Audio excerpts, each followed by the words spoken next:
10 finalists making extraordinary impact. Welcome to the AM Show.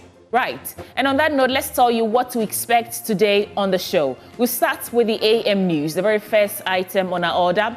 After that, we'll bring you AM Sports. Then our conversations begin, starting with the news review. And Dr. Kwame Asasante is head for the Center of European Studies and a political analyst. He joins us. Dr. Jabri Mohammed is senior lecturer, University of Ghana Business School. He also joins us, as well as Dr. Parkwesi Diafu Abeidu. He is a development analyst. Three gentlemen joining us to review the stories captured in the newspapers, and then we pivot into our big stories. Well, and the minority in Parliament demands immediate restoration of all staff whose appointments have been terminated, urging the employees to take the matter to court. Are these demands justified, and will the Mahama government yield to these demands? We delve into the issues. Then at 9 a.m. prompt, we'll go live and telecast the Joy Business Economic Forum hosted by our own Winston Amwa. The topic for today is Ghana at risk, the economic fallout of distant conflict. You don't want to miss anything this morning on the AM Show. So we're inviting you to join us with your comments and your thoughts across all social media platforms. We are Joy News on TV. Well, the AM Show, as always, is sponsored by Whaley Properties, and we say we provide quality housing at affordable cost and with flexible payment options. Come to us and own your dream house. Welcome aboard the AM Show, folks. Let's start now with the news bulletin.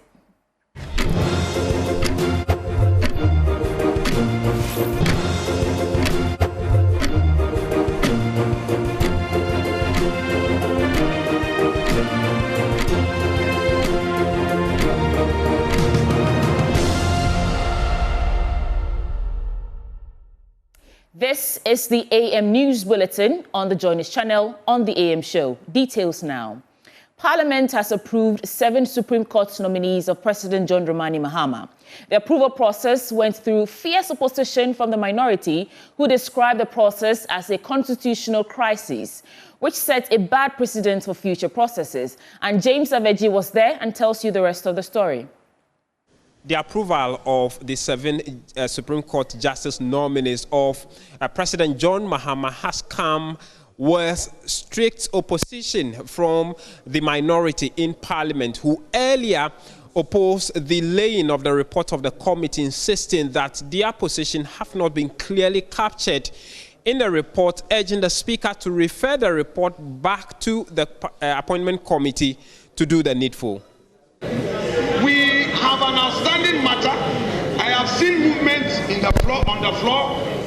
I pray that we would go by it so that we bring this thing to a closure. If we are done, it is not any difficult matter. They can lay their report. Once we are done, then we proceed. He made an input correcting a statement that was not right. So I would like to plead with you, Mr. Speaker, that give us a little more time to go through the report again, and then by the agreement of the committee members, then we will represent on the floor. Once what he is seeking to be added is not part of the preliminary comment that he said we should include in the report, that should not be added. Mr. Speaker, to what extent, as the chairman of the committee, will I indulge the minority leader and the ranking member of the committee? So, Mr. Speaker, the report is ripe to be taken. After laying of the report, the minority leader Alexander Penyo-Markin delivered a long statement describing the report and the approval process as a constitutional crisis and will be laying a bad precedent for future proceedings. Mr. Speaker, I dare say that there is a constitutional crisis before us. Even as we debate these appointments, our Chief Justice sits suspended through procedurally questionable processes that make mockery of Articles 146 and 296 of our Constitution. Mr. Speaker, we, as a Parliament, stand at crossroads. Today, decisions we make today will either restore public confidence in our judiciary or mark the moment when Ghana's highest court became an instrument of executive convenience rather than constitutional conscience. I conclude by saying that whilst we stand to rely on the rules of this House to reject these nominees, we note that even the majority with their 187 on this day that they want to push through have not been able to commandeer their numbers. They don't even have the numbers to take a decision. The majority, however, defended the position of the committee, and the Speaker put the question to the members. Honourable members, at the conclusion of the debate, the question is, as many as are in favour of the motion, say aye. Those against, say no. The ayes have it. With this, all 7 judge nominees of President John Dramani Mahama have all been approved by Parliament. The President is now left to swear all 7 of them in to take their position at the bench of the Apex Court. From Parliament House here in Accra, I'm James Aveji for Joy News. So the Central Regional Commander, or the Commander of the Ghana National Fire Service, ACFO Mary Atiga Mensah, has advised people living in flood-prone areas to evacuate as a precautionary measure to avoid potential disaster. In an interview during a visit to the incident site and a courtesy call on the survivors of the collapsed building, ACFO Atiga Mensah urged that the tragedy should be a lesson to individuals living in flood-prone zones to prevent a repeat of the tragic incident, and tasked authorities to ensure people living in dilapidated structures are moved to safety to make way for demolition. On Saturday, June 21, 2025, 2 elderly persons, 79-year-old Atta Pinyin and 89-year-old Emmanuel Ankafo, lost their lives after heavy rains caused their storey residence to collapse, leaving 3 other occupants of the building injured. The incidents occurred in London Bridge, a popular vicinity in Kotokraba, Cape Coast.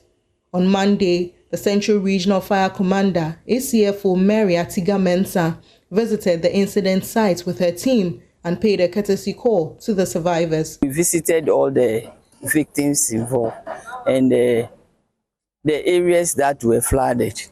And from there, we came to the hospital to visit the victim that was rushed here unconscious. My advice to those people living at the flood-prone areas that this is the time this is rainy season.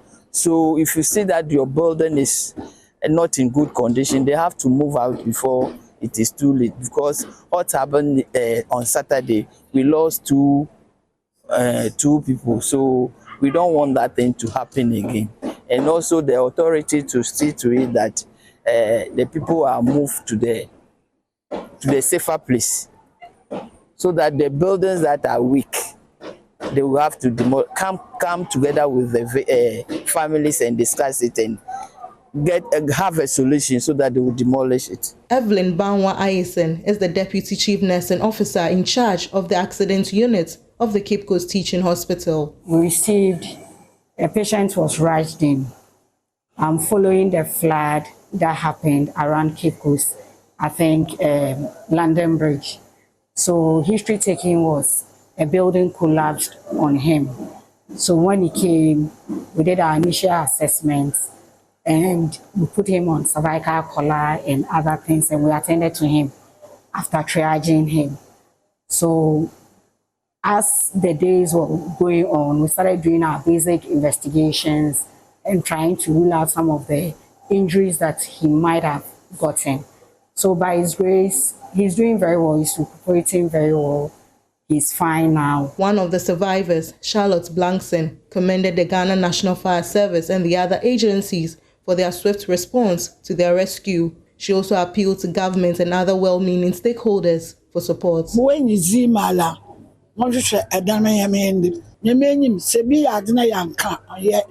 One year street for Benya, fire service. From Cape Coast, Abigail Lissel Nkrumah reports for Joy News. Motorbike-related crashes are surging in urban Ghana, particularly in Accra, with speeding and poor road infrastructure topping the list of causes. A new study by the Building and Road Research Institute under the Bloomberg Initiative for Global Road Safety shows motorcycles now account for the highest proportion of crashes, a reversal of previous patterns. Adobe Asare reports. There's a troubling shift in Ghana's road safety data, where private vehicles once topped crash charts.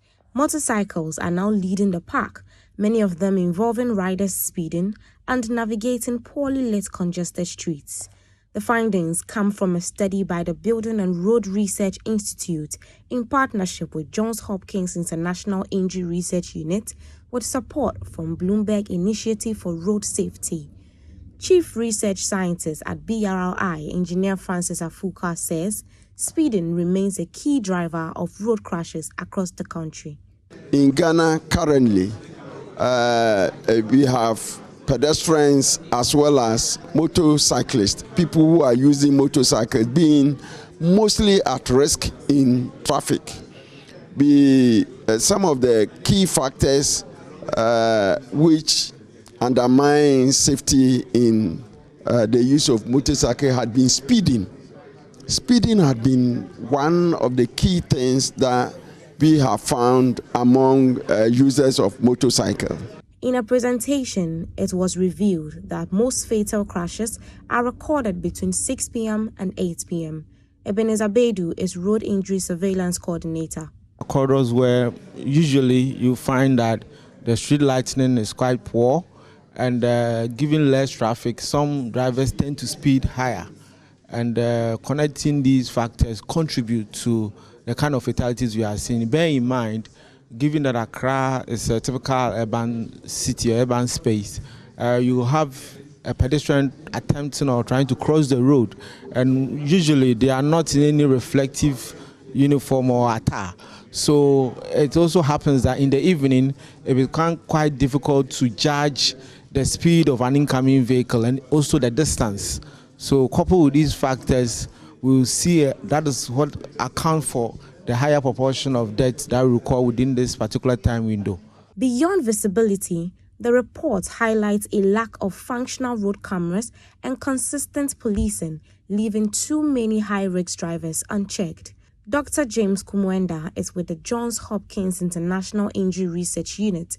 He believes road safety is a serious public health concern and must be treated as such. A lot of us are aware of challenges and health issues such as, say, malaria and diseases and other leading causes of death. But what people don't realize is when you look at young people and adolescents, the leading cause of death globally is actually crashes on the road. What people don't realize is that every year we lose about 1.3 million people to crashes on the road. And these are preventable deaths.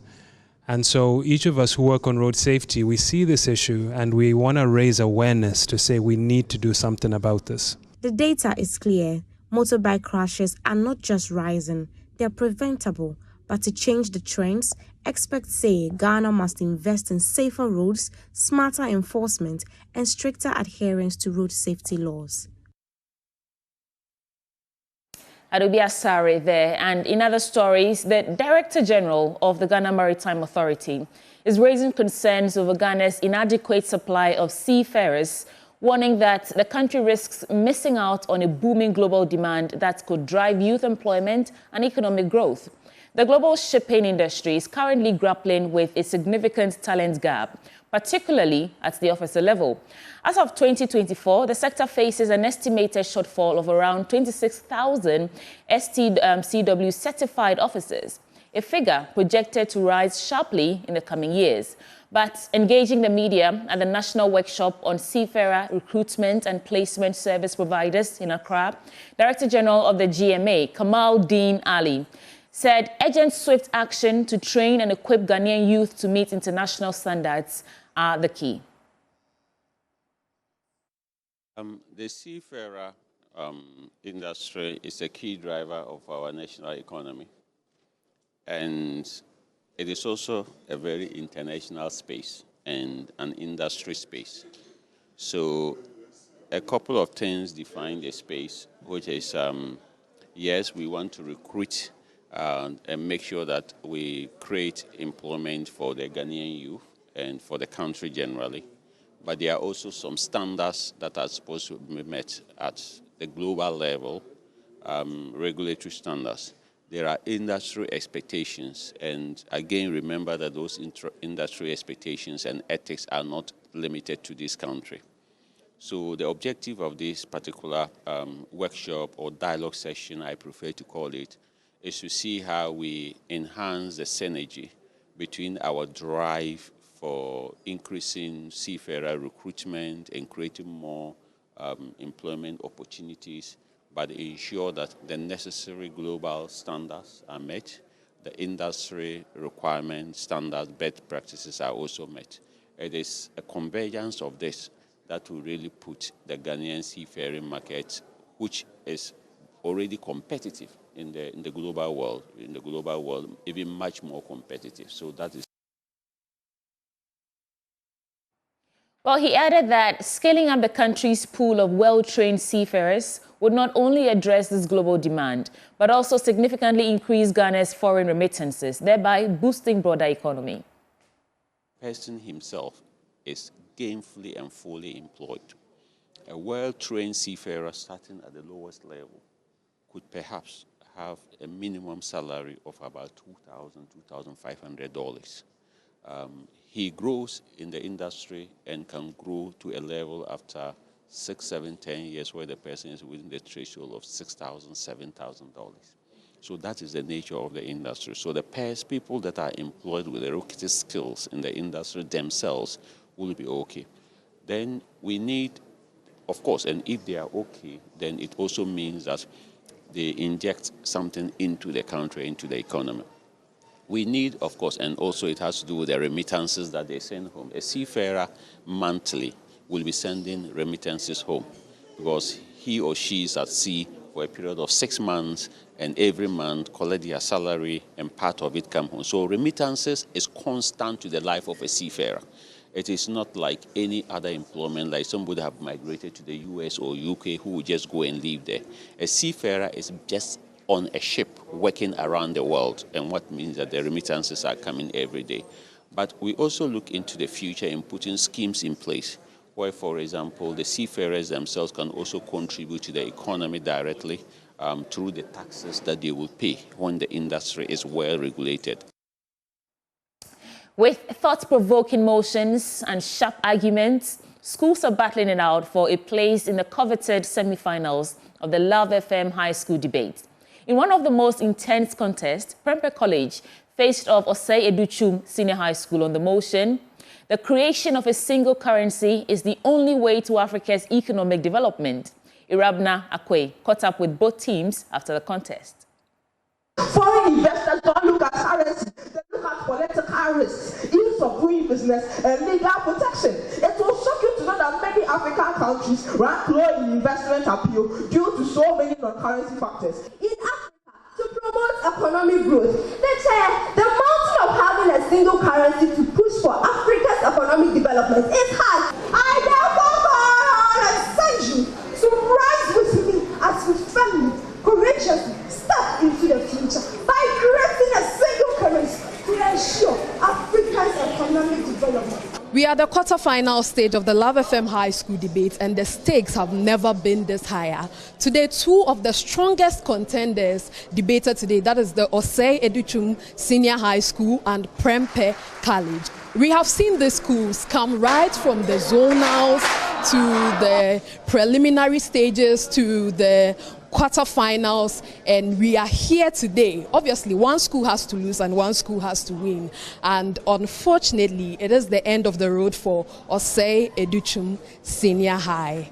Hi, Joycelyn Ejubi, how are you? I'm good. To me personally, you have been my star debater. I mean, it's your first time in the competition and you have come this far. We have seen you debate fiercely, even on topics that do not support your gender. How do you feel at the moment? I don't feel bad. Everything happened for a purpose. We just go back, rehearse, and come back stronger, yeah. What do you think didn't go well today? Personally, from where I stand, I can't tell, but we will go back and do our homework, yeah. Sophia, you have come this far. What have you learned so far from the competition? Okay, I've learned a lot from this competition, that in this competition there is failure and then success, and so we have accepted our failure and we will go back and prepare next time and come back with stronger power. Yeah. They are going to come back with stronger power, and I really love them because they've done so well and they have come this far, and they competed against Prempeh College. Hi, in the name of Jesus, how are you? I'm fine very much by the grace of God, and you? I'm also fine. How do you feel being just 2 steps away from the final? Well, to me it's a very good pleasure because from the preliminary stages, the zonals, the round of 16, we've been depending on God, and yes, God hasn't failed us so far, so we are counting on Him to take us there. Yes. You've been depending on God. I guess that's why you are trending on social media for saying in the name of Jesus. One-time champion, Prempeh College. Moving to the semi-finals, you are going to meet equally good schools. How are you preparing towards that? And what do you have to tell anybody watching you if you have to meet them next week? Well, we come with God. We don't rest on our laurels. And we don't look at how big our competition is. We only look at how big our God is. And we come with God. And so we know that God will take us through to the end. And in the end, His name will be glorified. In the end, God's name will be glorified. I'm reporting for Joy News. My name is Rabna Akwe.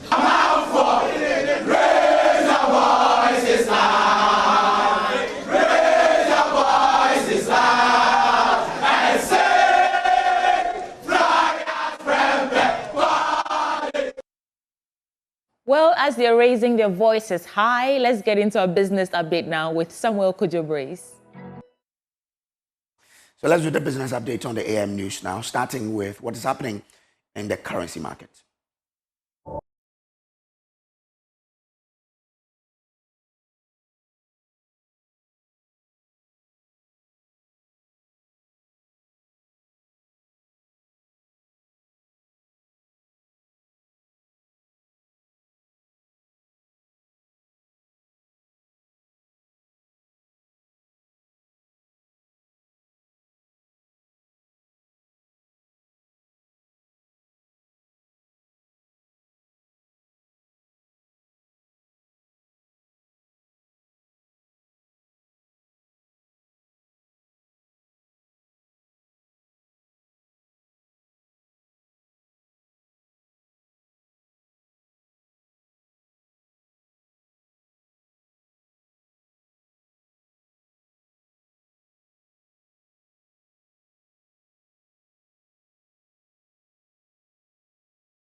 Well, IC Research is predicting inflation for the month of June this year to decline sharply to 16% from 18.4% recorded in May year-on-year. The research team is making the forecast on the back of favorable foreign exchange, pass-through effect, and lower fuel prices at the pumps. The following report has some details. According to IC Research, the June 2025 Consumer Price Index data window recorded a 29.5% month-on-month and 35.3% year-on-year appreciation of the Ghanaian cedi against the US dollar. This exerted downward pressure on prices of imported items with notable declines in petroleum prices and transport fares. IC Research is of the view that the announced 15% reduction in commercial transport fares will continue to restrain transport inflation with downside spillovers for other items. Additionally, IC Research estimates that lower transport costs will likely ease the month-on-month pressure observed for vegetable and tubers last month, potentially sustaining food disinflation in June 2025. Consequently, it forecast a decline in the June 2025 annual inflation to 16%, with month-on-month rate at 0.8%. Already, the year-on-year inflation for May 2025 reduced to 18.4%. This marked the 5th consecutive decline in inflation this year. Minister of Labour and Employment Relations, Rashid Pelpo, has cautioned recruitment agencies without permit from the ministry to desist from recruiting persons for jobs abroad. The Member of Parliament for Wa Central reiterated this call at the launch of a committee to supervise the planning of the Ghana Labour Exchange Program, which seeks to harness opportunities in labour exports. Mr. Pelpo added that all persons who flout this directive will be dealt with according to the law. The problem we have, and which shouldn't be a problem, is that the multiple interests in this program is causing a lot of programs running up and down everywhere. Anybody you see would say, I have a company, I want to do labor export. I have a company, I want to do labor export. I have made a pronouncement, and I'll reiterate it. No company can send people out of this country without a labor certificate signed by the minister. They will stop you at the airport, and you can't do it. No company can send anybody out of this country without signing a memorandum of understanding, following the laws of Ghana, following the labor regulations, ensuring that they are going to be served, they are going to serve in a fair manner, paid adequately for what they have done, and without being enslaved. And the third thing is that we will sign a bilateral with any country that wants labor from Ghana. It will not be the situation where you bring pictures from the Gulf and you see our ladies being maltreated, and some young men can even run away and leave their earnings because they just wanted to come back home. As a result of the pressure they put on them, enslave them, torture them, make them feel like they are nothing. We are Ghanaians, and we respect ourselves. This is the AM business on the AM news, but we'll wrap it all up with what is happening on the commodities market.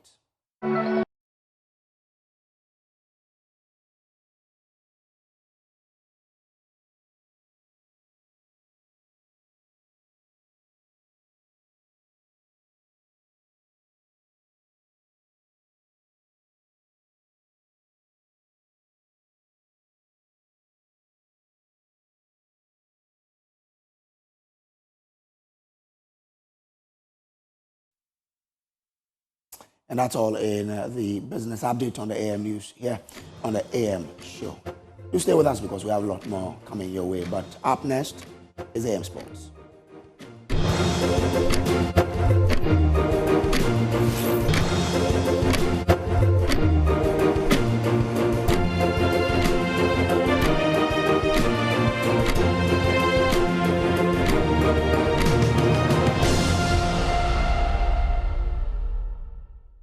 Well, in sports today, we bring you an interview with Abdul Rashid Fusaini, one step for greatness after benching Kobe Mainu at Manchester United's under-15 side.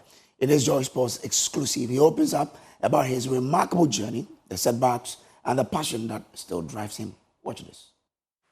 You've been away from the weather for a couple of months now. So how is it coming back to experience the weather? Yeah, the weather there is crazy, you know. Coming from hot, cold is crazy. But as a footballer, you have to learn to take good care of yourself to be able to avoid any effect on those things. So, but we are used to it now, so it's quite good. But coming back here is hot.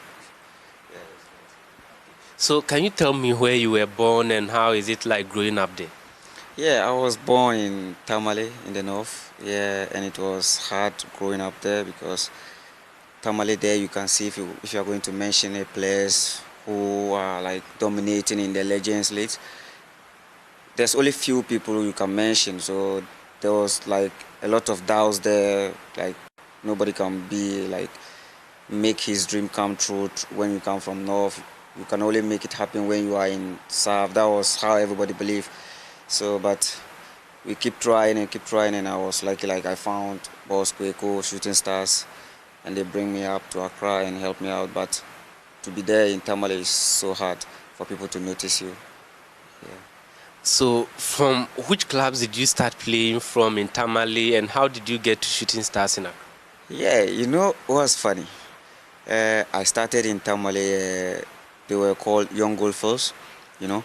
So when I was young, I got trials. That was when these people came to this Ghana Red Bull Soccer Academy. Yeah, I was there, and I was a goalkeeper. Can you believe that? Yeah, I was a goalkeeper, and they switched me and they just turned me to a player. And from there, later the camp collapsed, and I come back to Tamale again and keep going till opportunity come under 15 milo distance. And it was like when you work hard to end like 5 man of the matches, you got called up in the under 17. So I managed to get 5 man of the matches, and I was called, and from there, that was when the journey started. Was it at the under 17 you got the 5 man of the match awards? No, there was some national under 15 tournament GFA organized to play, and they pick players from there who are talented to invite them in the under 17. And I was playing for the northern team, so that was when I got selected. Just explain that. You get the journey to Shooting Stars. How did you get noticed at Shooting Stars, then you moved to your current team? Yeah, when I first got called up for the under 17, I didn't believe it will happen, because that time there was a lot of talks like if you don't have a manager, it's impossible to make it through the team. So I didn't have nobody. But as far as they invite you, you have to go. So I just go and do the work. And from there, Shooting Stars was coming there, like to watch some of the under 17 games, and they were talking like, who is this guy? So they do a research about me, and they found out like I was just there alone, no manager, and they decided like, oh, okay, let's try to help the boy. That was when it happened. So after that, then I just go back home, Tamale, visit my family, and come back to Shooting Stars, and I just live my life there. They take good care of me and do everything for me. So even when we had a break to go home, I don't normally go. I have to stay in Accra because there was nothing in Tamale, so there's no need. I just have to stay and stay focused to achieve what you want. So it was good. So again, how did they move to your current team, that is Tabor? How did it happen? Yeah, likely I got my first professional contract in Serbia. Yeah, in Serbia. No, I went to Brentford, and I did really good, and they wanted to sign me, but there was no possible like to happen. It was impossible. So Brentford started to talk to clubs, to see clubs in Europe, because I was 18, so, and we were pushing to get something, like to get the career started there. So they find out and they linked me up with the Serbia team to go for 2 weeks trials. So I went there and they liked me and they gave me a contract. And from there, it was like, that was my first professional contract in a team which they were already informed. Because the position they have never been there like for years, and they were having an opportunity to qualify for Europa League. So it was quite hard to break through, you know what I mean? So I normally play for the B team. When I was there, I was playing for the B team. And plus, the language barrier too was hard. The coach only spoke Serbian, so it was hard for me to understand his tactics and this thing. So it didn't work out very well there, but I had opportunity to get experience and then learn some things from there. And after that, I came back home. That was 1 year contract, so it was done. And then I came back home, and then my boss called me and told, there's this team who need you, and the director knows you because he works in Manchester United. That was when I went to Manchester United. So they know about me and they still tracking my progress. So when he heard like I am now free, so he contacted Shooting Stars. Okay, we need Rashid to come to us and help us out since I know him before. So that was when it happened. You talked about having trials with Man United, Brentford. Can you mention those trials you've had and how patient you had to be to get to where you are currently? Yeah, it's hard because going to that clubs, you know, it's a big club, and you need, like when you went there, you see the young like stars, you see they have everything. So when you get there, you feel some pressure, you know what I mean? The facilities and everything you never seen before, so you feel some pressure. So it's quite hard, but it was okay as far as you make your mind like you want to be a footballer, you have to be ready to face all those things. So it was quite nice and interesting. Like that was when like Kobe Mino was playing under 15 then. So when I went there, I played for the U15, and like they see that my level was above the U15. They pushed me to under 18s and under 19s. So it was great. It was a great experience.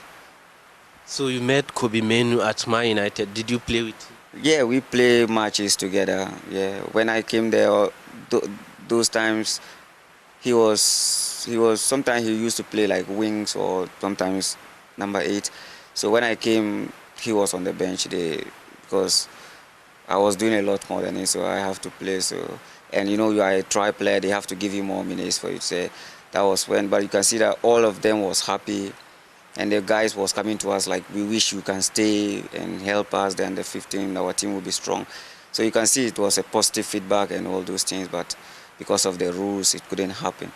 But they were good guys, and we enjoyed our time there. Apart from Man United, which other clubs did you have trials with?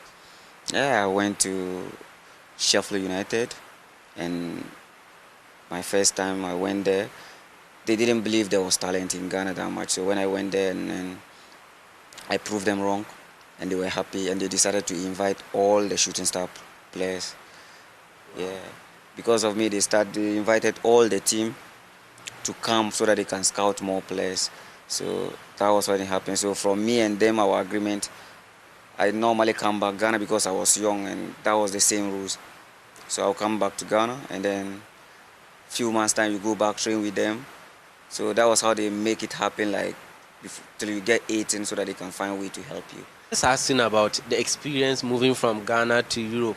What are some of the difficulties you encountered moving from Ghana there, and how did you overcome those?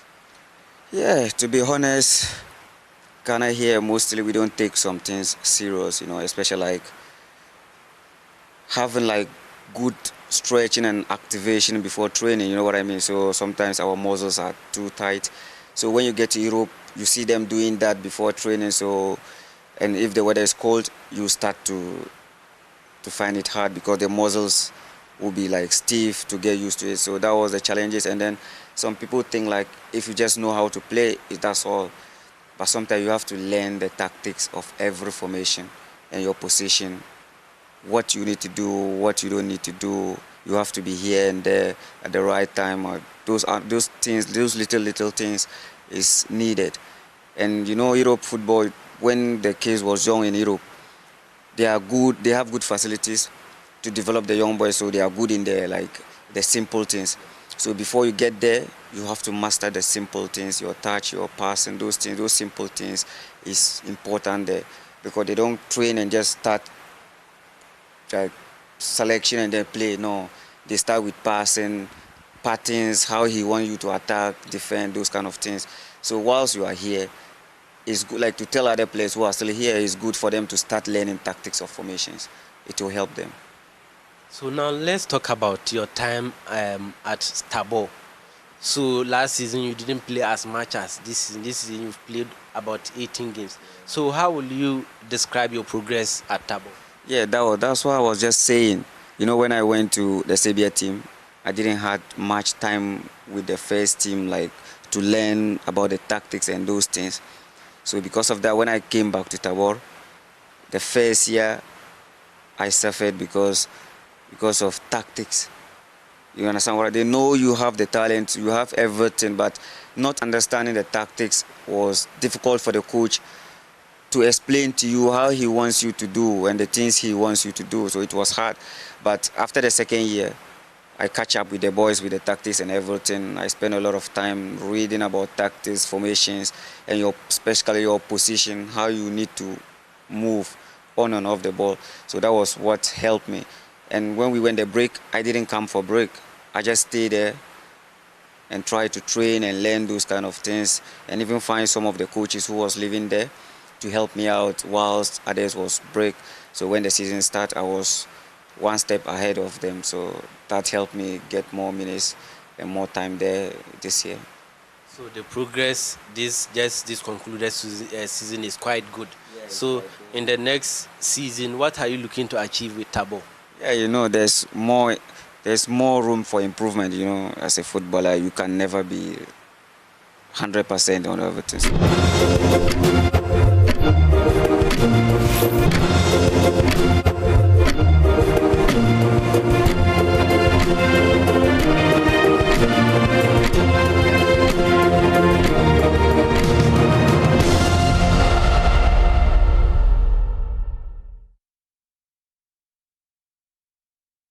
It's time now for us to review the newspapers and see the stories in there and how they resonate with you and I, or all of us here this morning. The AM show is sponsored by Waylead Properties. And here's a question we keep asking you, and it's time for you to take action, because if you're thinking of a rewarding investment that you can engage in, then Waylead Company Limited is your preferred choice for such investment.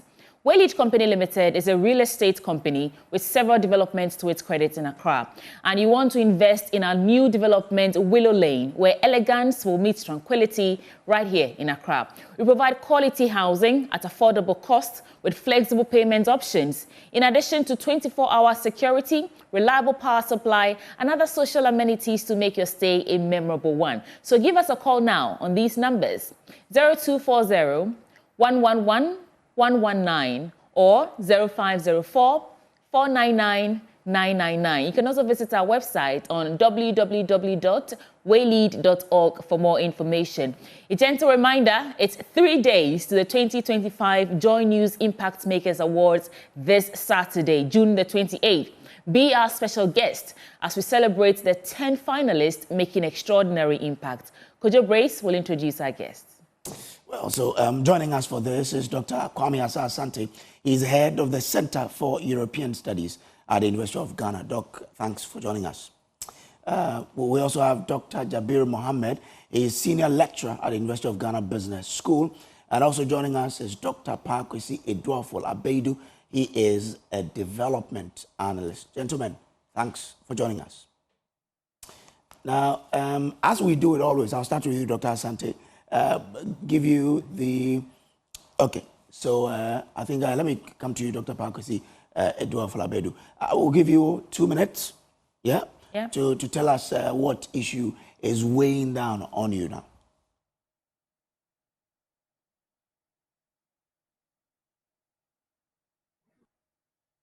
Doc, if you can hear us, I think you should unmute because we can't seem to hear you yet. Yes, good morning, sweetie, and good morning, Sammy. I hope we are doing well this morning, and good morning to our cherished viewers and listeners.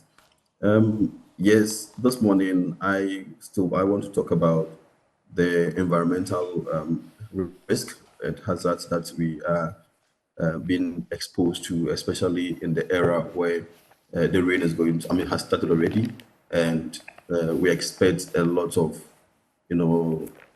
disaster and some kind of exposure in terms of risk and all the flooding and the issues that come along with heavy rains that we normally experience during this time of the year.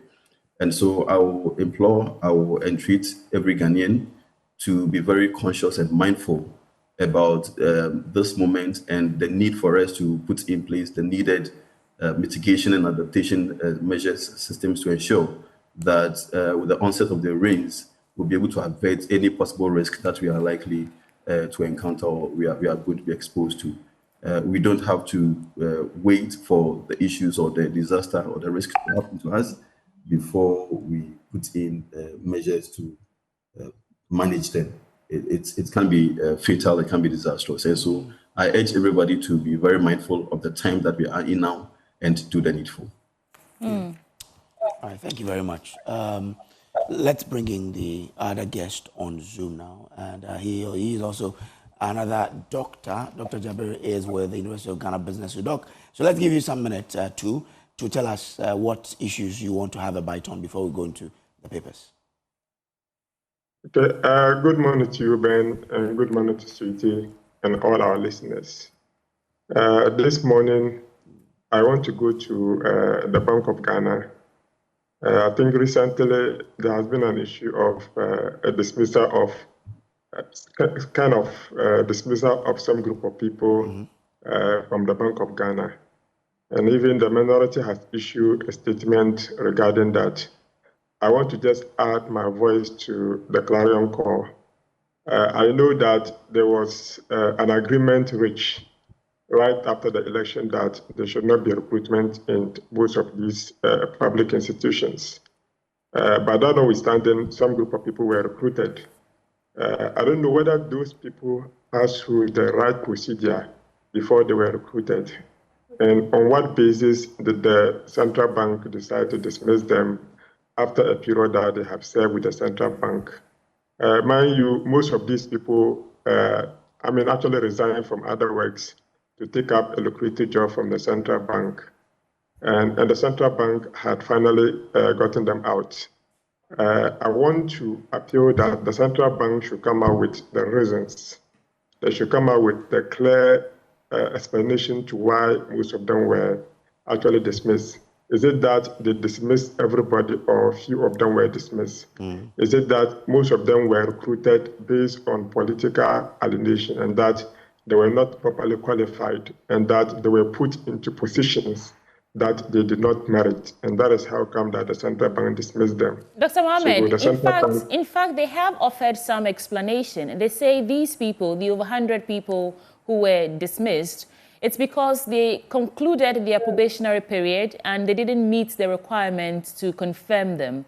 And so it has nothing to do with politics. It's rather that they did not qualify to be confirmed after their 6-month probationary period. That's the explanation the Bank of Ghana offered. Okay, well, if that's the explanation they offered, I don't see the reason why the minority should also come out with a statement saying that they deem to be right to be there and that certain labor laws were quoted for that matter. Even though I come around just trying to see the reasons that the Bank of Ghana gave, I did not see that. Just to say that they did not meet, after the provisional period, they did not meet their requirement, and for that matter, they should be dismissed. I don't think that is a good enough reason to explain. They have to come out with detail. Is it that some of them have fake certificates that we are seeing on air? Is it that some of them did not? As I also asked, they do not merit the position they were given. You know, in certain sensitive position could be given to them, and that they did not merit that. And their qualifications and experience did not merit that, but they were recruited and put into those positions. And the bank cannot risk keeping them there. Is it that they could have stepped down their position and put them somewhere, or why did they actually do that? So there have to be a proper explanation to that effect. Yes, because it is going to be a risk, okay, even onto society, because these people will come out and become jobless, and there's going to be a whole lot of problems in society, because they have families and all of that. And sometimes when you are picked for a particular position, even though you are on probation, and you are going to be ended, sometimes they will even have to ask you to apply for you to be confirmed. So if they applied and they get all the whole of the documents and they check and they ensure that they were not properly qualified, that is justifiable. They can come out and give that explanation so that the public will know. They have to clear their name, because their name out there is not looking good. All right. And as a central bank, we don't want that. All right, thank you. Let's try again and see if we have Dr. Kwame Asante with us. He's not with us yet. Okay, so that means we get straight into the newspapers. And I mean, just what you're saying, I can piggyback on your submission this morning, Dr. Mohammed, because that story is also on page 10 of the Ghanaian Times newspaper, which is where I want to start. Minority condemns mass termination of employees by Bank of Ghana. And it says this dismissal, they explained, was carried out without just cause, consultation or due process, represents which was a clear violation of the Constitution, the labor laws, and the basic decency. But we've listened to some arguments pouring in that suggest that if you feel you are unfairly treated, there are employment tribunals and other ways that you can seek some sort of redress. And so all those over 100 people who are affected, there's still opportunity to seek more clarity. But of course, Dr. Mohammed, your call for the Bank of Ghana to clarify this is also a good one. So what stories do we have on the front page of the Ghanaian Times newspaper? King Msawati III begins historic visit to Ghana. It's interesting that the most interesting thing about this king is that he has over 16 wives. Did you catch wind of that? I mean, I've been reading about it, so I don't know whether indeed they're confirmed as 60 wives. Yeah. Wow. And if you look into their eyes, it's a taboo. I mean, I love African culture. You can't look into their eyes. No, the eyes of the wives. Those are wives of the king. Yeah. Well, it's good to have him in Ghana. Let's continue. So, NIA workers lay down tools of operational support allowance, increasing infertility rates in developing countries worrying. 70,000 Ghanaian migrants use illegal pathways greener pastures in 2023. That is according to... doctors, please mute for us. I think we have some interference from your end. Okay, so let me start from the increasing infertility rate in developing countries, and that story is on page 11.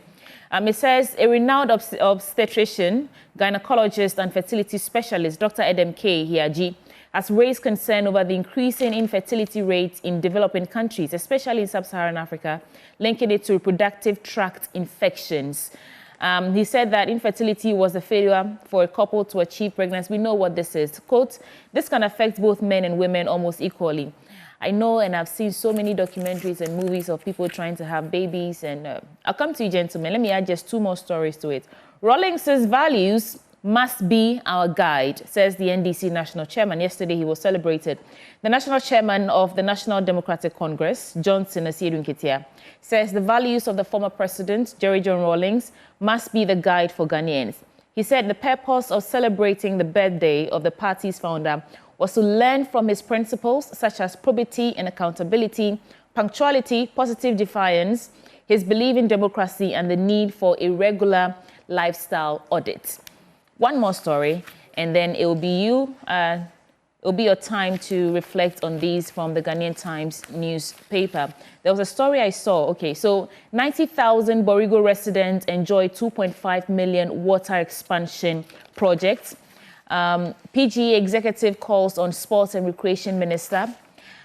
I want to get to the story about the illegal migration from the Minister of Labour, and that's on page 12 of the Ghanaian Times newspaper.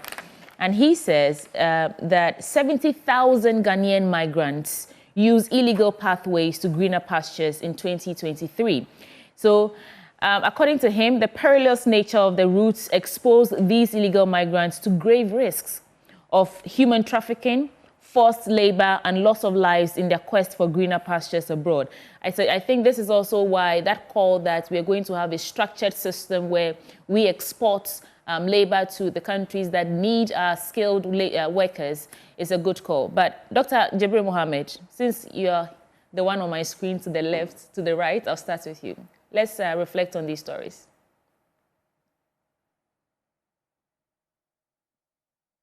I think you're muted, Doc. Yes, I've unmuted myself. Okay. Yeah, the stories are many. And I'll just pick a few of them to look at it. Yes. First of all, I want to look at the migrant issue. Migration is something that Africans always love to do. They always want to move away to seek for greener pastures. And some of these greener pastures, sometimes we end up into trouble. Some people end up being deported. Others who pass through the wrong routes end up sometimes being swallowed by what do you call it, water and other things. But migration brings in a lot of other benefits, especially with the migrant family. Sometimes they do remittances, so it has a sort of economic impact on our economies. They remit money back home for burdens, for school fees, for health, and even sometimes some of them go there to get the capital to come back to develop businesses. So I believe that we need to have a structured way of doing it. And very recently, the Ministry of Employment and the Youth and the Ministry of Youth, or YE, National Youth Agency, have come into an agreement to export some skilled labor to most countries that need them. And I think that is a very good call to ensure that we have a stability and we have an organized structure by which government can even earn better foreign exchange out of it. Because once we transport them, we export them out there, it is going to add to our gross domestic product, which our gross national product, which means that we are going to increase our net factor product from abroad. And when you increase your net factor product from abroad, it is going to add up and increase your current account position, which means that your savings is going to increase and you can finance your budget deficit through that. So it has a very good linkage when it comes to migrant relationship versus a relationship that gives us a good economic outcome. So that is a very good position. Right. Now, another thing I want to talk about is the king. The king who is visiting Ghana. Right. I think that he should not just stop in Accra or in Ashanti region. He should try to go to the northern region to experience the culture, especially he should go to the Gbewa Palace, the Yana Palace. If he goes there, that is where he's going to see cultural differences in the country, the real culture. He also have a lot of wives. He also displays some of his wives, and you see that, yes, elsewhere, the culture is also very rich. But I commend him for taking the opportunity to come to Ghana so that he can link up with his colleagues in Ghana and we can have a better position. Okay. Now, NIA having an issue with their allowances, I think that the government should try to fix them. It's becoming a very good institution and we cannot do without NIA. It's a very, very important institution because data is very important. Me as a researcher, I'm more interested in data. Can you imagine what will happen if by now every single Ghanaian has data, the correct data, so that we can make good, informed, and good economic decision. Now, Rawlins's values are very important, and I think that every Ghanaian needs to uphold the purpose of probity, accountability. Are we actually upholding the probity and accountability? Are people not stealing the coffers money and they are not, if they want to be held accountable, party faithfuls will come out and want to protest against them, against where they are being held in custody. Both NDC and NPP file updates because anytime that there is an issue that someone is going to be persecuted, someone is going to be prosecuted and the person is arrested, you will see people massing up at police stations, people massing up at CID headquarters, Yoko, and all those places to demand their release. When people commit a crime, let them face the law. If they face the law and ensure that there is probity and accountability, you realize that at the end of the day, people will begin to know that if I commit a crime, I carry my own cross. The cross is not for everybody. The cross is not for political party members. It is my own cross I have to carry. So we have to ensure that that thing is done. If not that, and we continue to mass up at those public places to defend them, they will commit the crime knowing very well that even parliamentarians will walk from parliament to come to their place to go and support them. What kind of madness is that? So some of these things, we need to stop it. If we're able to stop it, people will face the law by themselves. Okay. Thank you so much, Dr. Mohammed. And Dr. Abeidu, please, I want to do something before I come to you to reflect. Yesterday, we caught wind of a child about 7 years old or so who had been hanged and was being beaten, lashed mercilessly by some people and others who were looking on without intervening. We sat here during the news review around this time yesterday and we called on the Ghana Police Service to take quick action.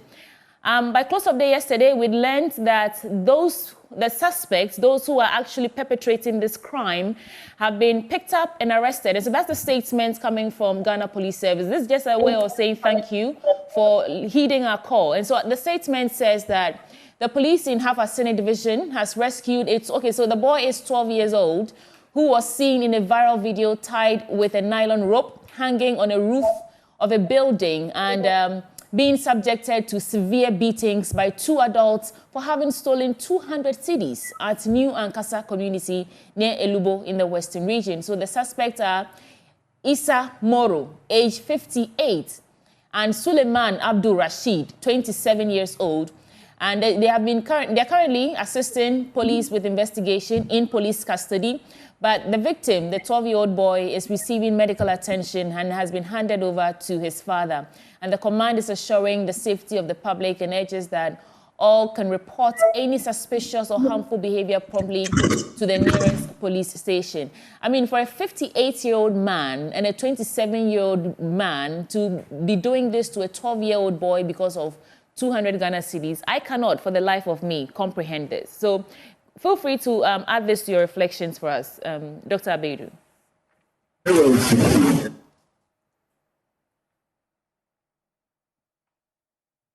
Okay, Dr. Abeidu, while we wait for you to establish a clear connection, I'll go back to Dr. Mohammed for his comments on this, and then Samuel Kojobre to come in.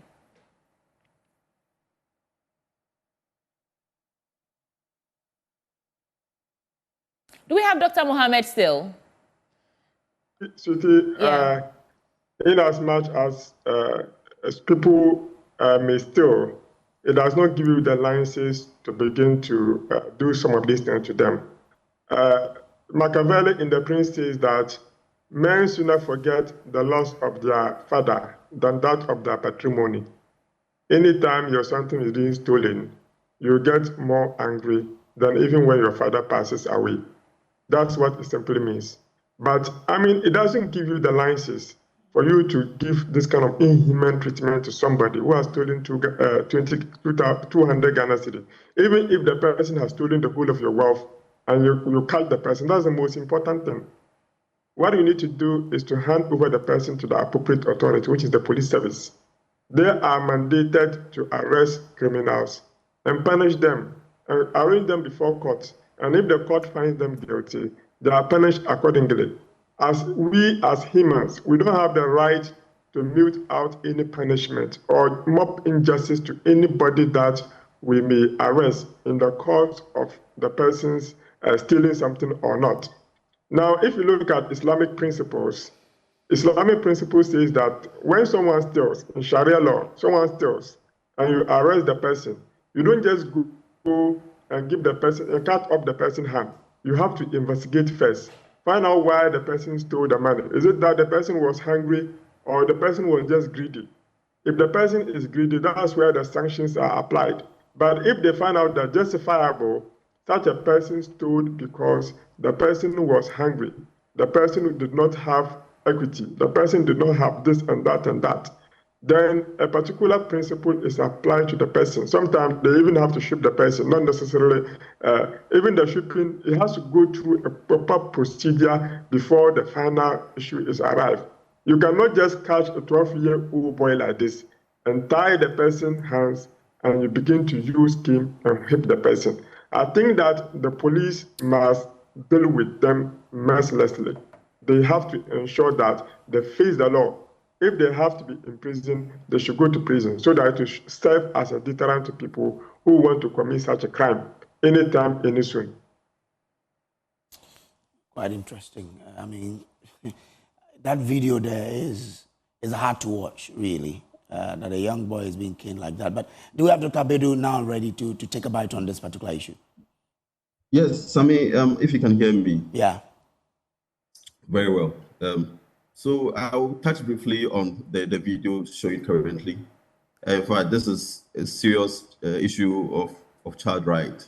And this time and age, if you find such an act, such a barbaric act, then it tells you that, look, Child Rights International and all the advocacy group in this country, we have a lot of work to do.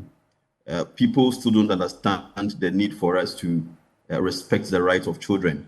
I mean, the gentleman lashing this young boy, I'm asking myself, if he also go and do something wrong, is he expected that we also lash him in a similar manner? Mm. And what reason would he say that no? You see, we have been abusing children in this country, and this very incident, the culprit shouldn't be left go free. The needed punishment must be meted on them to ensure that it serves as a big deterrent for others. If not, there are several cases of this happening in most households, in most homes, especially in our rural communities in this country. Okay, it's very fortunate that this just came up, but a lot of these incidents are happening in all forms and manners. And so it's important that we do a lot of advocacy for people to understand the need for us to protect children and treat them or train them the right way. This is not going to help us in any way. And for parents, it's important we also learn and understand contemporary ways or strategies or measures in handling children. We need to avail ourselves for knowledge. We need to understand dynamics in handling or training children in modern times, so that those old era approach of training or grooming children, we don't continue to adopt them in contemporary times. It's not going to help us in any form or manner. So for me, the police service should take this one up and make sure that the culprits are severely punished for their act. All right. I also want to touch briefly on the central bank, the dismissal of the workers from the central bank. Okay. Sweetie, you see, this is an issue that, for me, I have talked about it several times, that our public sector, our state institutions, we need to have a holistic audit about the way we are handling our public sector. Go and ask every young graduate on the streets of Ghana. The first thing that they are thinking about is to secure employment in any state or public sector institution. They are being trained to think that if I graduate and I get opportunity to work in the Bank of Ghana, the VRE, the ECGs, and all the institutions that you can mention, then I am doing something better. We are not being trained, we are not being oriented into understanding the importance of entrepreneurship. And so that is why we have a country of 33 million, but then very few people are working in the public sector. And our wage bill is just so, it's so huge that we cannot contain that, because everybody wants to go there. And why are they ashamed to go into these sectors or to work in these institutions? Because they know that incentives are good. Because they know that when they go there, they are going to do well. They are going to amass wealth and all the things that you can talk about. And so the attention, the focus is all about securing employment in these places. And of course, the political class knowing very well also that if I'm able to satisfy these young people, these hungry people, these people who have so much desperate to work in these institutions, if I'm able to satisfy them by securing employment opportunities for them, then they know that, okay, the social contract in terms of they also holding on to their political leverage is still going to be sustained. And so it's not surprising. And that is not a case of Bank of Ghana. Go to all the state institutions, or all the institutions that you can talk about, the Ghana Gas, and all the institutions. Payroll, staffing issue is a big deal. And that's why you go to a particular office, a responsibility or a task that you feel that a person or two can do. You find a small office with about 5 or 6 desk people there doing all sort of works which could have been done by 1 or 2 persons. And so we need a holistic audit of our public sector to understand the demand supply, the push and pull dynamics, and see how we can streamline it. If not, these issues are going to reach the time where just always pushing their people into those spaces. Thank you so much, Dr. Abedi. So that's it for the Ghanaian Times newspaper. Kojo, which paper do you have? I have the Daily Graphic, and there's a story on page 14 that is of interest to me. It says Italy converts 70% of Ghana's debt to grants. And the story is that Italy has converted nearly 70% of its concessional loans to Ghana into grant in what is considered a significant boost to the local economy. The gesture wipes off 70% of Ghana's indebtedness to Italy, which ultimately reduces the national debt portfolio. Now, the Italian ambassador to Ghana, Laura Ranalli, who made this known during a courtesy call on the presidency, said the move was a demonstration of Italy's commitment to support Ghana's economic recovery and long-term growth. Now, Dr. Jabir, how must Ghana build on this? Once we have 70% of our debt to Italy being forgiven. Okay, let me bring in Dr. Asasanti. Doc, so take this for us. How must we build on from here? 70% of our debt to Italy has been turned into grants. Good news. But what we have to do is that it's not every day that somebody will continue to help you this way. Let us be prudent when we are using state resources. Because we have the power to borrow, we shouldn't just borrow anyhow. Let us be measured and tempered. Once we do that, and then we are able to minimize expenditure, cut waste and all that, we can live within our means if we want to. Look at a short period of time, what Good Board is doing. It tells you that there are a lot of sectors, if care is taken and we pay attention, we'll be able to rake in a few, that borrowing will come in sparingly. It will not be just business as usual, that we borrow with one-tom, fashion. No. So I believe that there should be a reprieve for us. And then going forward, we need to handle things so that we don't go back to the old order. Okay. Dr. Jibiru, if you want to take a bite on this, 70% of our debt to Italy converted into grants. It means a lot to us. Yeah, this is a very good call. Public debt is divided into several components, and one of them is bilateral debt. And what Italy has done means that they have reduced component of our bilateral debt. What is the composition of our bilateral debt to the total debt composition we have in Ghana? And exactly what Italy has done. So if Ghana is able to arrive at an agreement with other countries, then it means that we can continue to reduce our debt portfolio. But that notwithstanding, what it also means is that giving you a grant means that they are asking you to use that debt forgiveness for something that they will ultimately benefit from. What are they looking out for from you? And what do you have to use the funds to do? Is it that you have to use that to support your health? Is it that you have to use that to support your education? Is it that you have to use that to support your infrastructure development? Any kind of, they may have to define that to Ghana. And Ghana will have to comply with it. So it's a very good call. I think that the government, as is stated already, we need not be wasteful. Wastefulness is where the problem is. Efficiency of the money you borrow is very important. What is the marginal efficiency of our investments vis-a-vis how much you have borrowed? Marginal efficiency, I mean that what additional capital are you adding to what you have gone in for?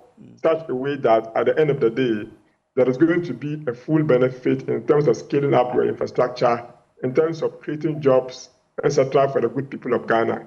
That has always been the case. We borrow the money, we waste the money. We don't see what we have used the money to do. At the end of the day, we are still living in a very huge debt component. Just imagine, ESLA was introduced in 2017, mainly to finance the energy sector. What have we seen? Down the lane, we have about almost $3 billion standing for us to finance, which means that even the ESLA itself has not achieved its usefulness. We continue, we use it, we mortgage the money. As soon as the money landed, we mortgage it and went and use it for a loan. And we have utilized all that loan. And yet now the place is embedded again with a huge debt. And we are crying all over the place that we have problems. So, I mean, let's try to analyze and resolve most of these problems. If we are able to do so, I don't think that as a country we'll continue to have problems. So let's be efficient with our borrowing. Let's be efficient with our utilization of the money we borrow. And that will help as a country to be able to streamline and boost our economic development. Suji, let me follow it up with the News Center newspaper because there's a story here. It says 1.8 billion Ghana cedis paid for public lighting, but street light, traffic light don't function. Dr. Sante, your take on this? Very sad. Very, very sad.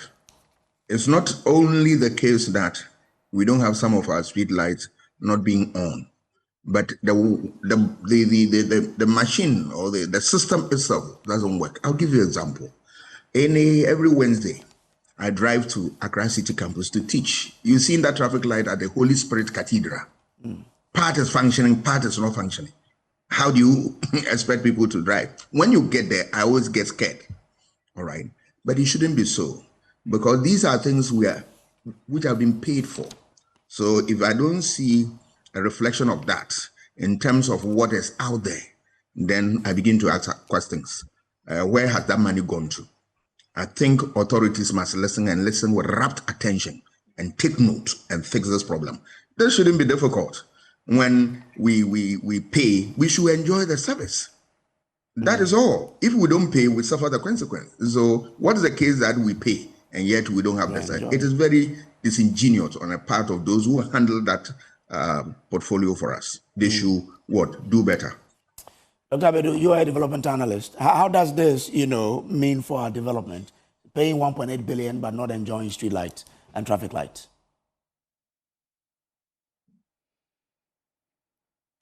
Dr. Abedu, do we still have you? I think it's muted again. Okay. No? Then let's do Dr. Jabel. Okay. Dr. Jabel, you want to have a point, a take on this? Yes, always I've been calling for us to have a very good street light and even a very good traffic lighting, traffic system, traffic light. And if you drive in this country in the night, you will be very sad for yourself. You will think that this is not a country. You will think that you are not living in a country. Even in East Legon and all those places that we pride ourselves for. If you have flying and you are coming in the night and the plane is descending, you will think that you are not descending in the country. You will think that it is just somewhere you are descending. I mean, sometimes when I see this, I get very sad. We spend money and we don't see where the money has passed and we don't see what has happened. Whoever has done that, the person should be prosecuted. Now, look, when you go elsewhere, every corner, even if I was in Aberdeen this year, I think in March, I realized that, you see, what people have done to beat us is that the city authorities are very efficient in fixing problems. What has been the efficiency of our AME, our KME, and all of that? I don't know, given enough authority to be able to address basic problems. Street lighting and all those things, and traffic light, it is not the duty of the central bank to come and fix it in your community. It is the duty of the assemblies to identify spotlights where street lights are supposed to be fixed, where traffic lights are supposed to be fixed, because they are very important ingredients for national development. Okay. I mean, your citizens' life is very important. And street lighting and traffic lights regulate. Dr. Mohammed, unfortunately, we have to leave it here. We have a packed show today and we have only 2 hours, so please bear with us. And thank you for joining us. I just want to read out the headlines of the major papers that we haven't gotten into. Cocoa Board fires and Seaboard fires NPA for disobeying presidential order. NDC voters back Ken in NPP 2028 race. And minority demands immediate recall of sacked BOG. This is from the Ghanaian custodian. And I'll end with the Ghanaian publisher. And it says, on restoring the Songo Lagoon, Electrochem gets Adan Chiefs backing. And of course, on the NPP race, Baumia pulls ahead and remove Kofi Boache from police council. Pick a copy of the various newspapers and get into the stories yourself. That's how we are ending the news review this morning. Dr. Kwame Asante is a political analyst and the head of the Center of European Studies at the University of Ghana. Dr. Jabri Mohammed is senior lecturer at the University of Ghana Business School. Dr. Pakwesi Ejiafola Beidu is a development analyst, and they joined us for this conversation. And the AM show is sponsored by Waylead Properties. We provide quality housing at affordable costs with flexible payment options. Please stay with us. When we return, we get into our big stories.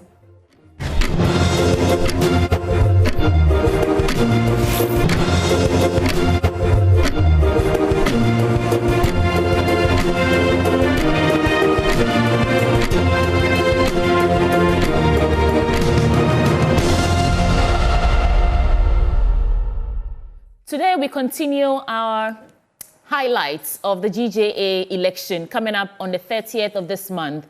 And today, we speak to Charles Mausi. He's aspiring GJA president. He's in studio with us, and Kojo and I have sandwiched him to try and understand what he has over the current president, Jumfo. So welcome to the program, Mr. Charles Mausi. Thank you, sweetie. How does it feel to be fighting to remove the sitting GJA president? It's very exciting and interesting. Yeah? Okay. So tell us, exactly, we have just about 20-something minutes to get into, so I want to get straight into the meat of the matter. What do you have over Jumfo? What are your unique selling propositions that you think will earn you that spot as the president of the GJA? Thank you very much, and good morning to your viewers all over Ghana and beyond. We all have our pathways where we acquired experience. We all, as a journalist, if you work with radio, you gather experience on how to write the radio news and the features. The same way if you work online and other issues. So my pathway, the experience and the character and my belief system is what I think is separating me from Mr. Jumfo. And I see you have some priority areas that you have expatiated in terms of leadership and professionalism, press center and regional offices. You look at capacity building and professional development and welfare of members. Kojo will come to you in a bit, but what are the gaps that you have identified since you've been observing? And because you're not with any media house, you run your own media house, that is the Transmedia Network. So what gaps have you identified which you think you can fix? Okay. Having worked as a journalist for some time before going into development communication, I have worked with GJA over the years, and the gaps that I've identified now, one is capacity building. We need to strengthen the capacity at the Secretariat. These capacity needs at the Secretariat are two levels. One, the systems of accountability, the systems that will make sure we have audited accounts, that will provide credibility for donors, credibility for development partners, and even corporate world to work with GJA. Over the years, there are some organizations that GJA collaborated with on so many issues. Ask me now, why are those collaborations not happening? It has to do with capacity issue. Capacity issue at technical level, where we need the human resource that has to identify things that are relevant for journalists. That has to identify projects and initiatives that would benefit journalists who are members of GJA. That capacity is not there. Now, capacity to put systems in place is not there.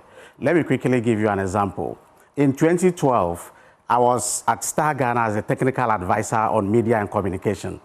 And my initiatives, together with my colleagues at Star Ghana, we brought 12 media organizations to benefit from our election support fund, including multimedia. Now, doing that assignment, I have to work with GJA and other media organizations to develop the concept notes, to write proposals, how to form activity plan, and implement and even report. I did all these things with them. So you have the experience to bring... Oh, a lot. I have a lot of experience. Funding support. Exactly. That the GJA exactly. has. Kojo, over to you. Audited account, the other time you spoke, no, it was on Probe rather. The president now said they have audited report up to 2023, if I'm not wrong. Is that a major challenge where you should be focusing? Well, I think I'm not focusing only on the audited account. Okay, I'm even being told that it's actually to February 2025. Well, the facts I know is contrary to that. Because there are issues of GRA, currently there are issues of tax issues with the association at GRA. Currently there are issues of not filing annual report. Now, the point I was making was that in 2016, when GJA wanted to replicate what we did in 2012, I was asked to do proposals for GJA, concept note, I did it. We passed the test at Star Ghana. Now, when Star Ghana came to do due diligence, GJA could not pass the due diligence. And that due diligence goes beyond just audited reports.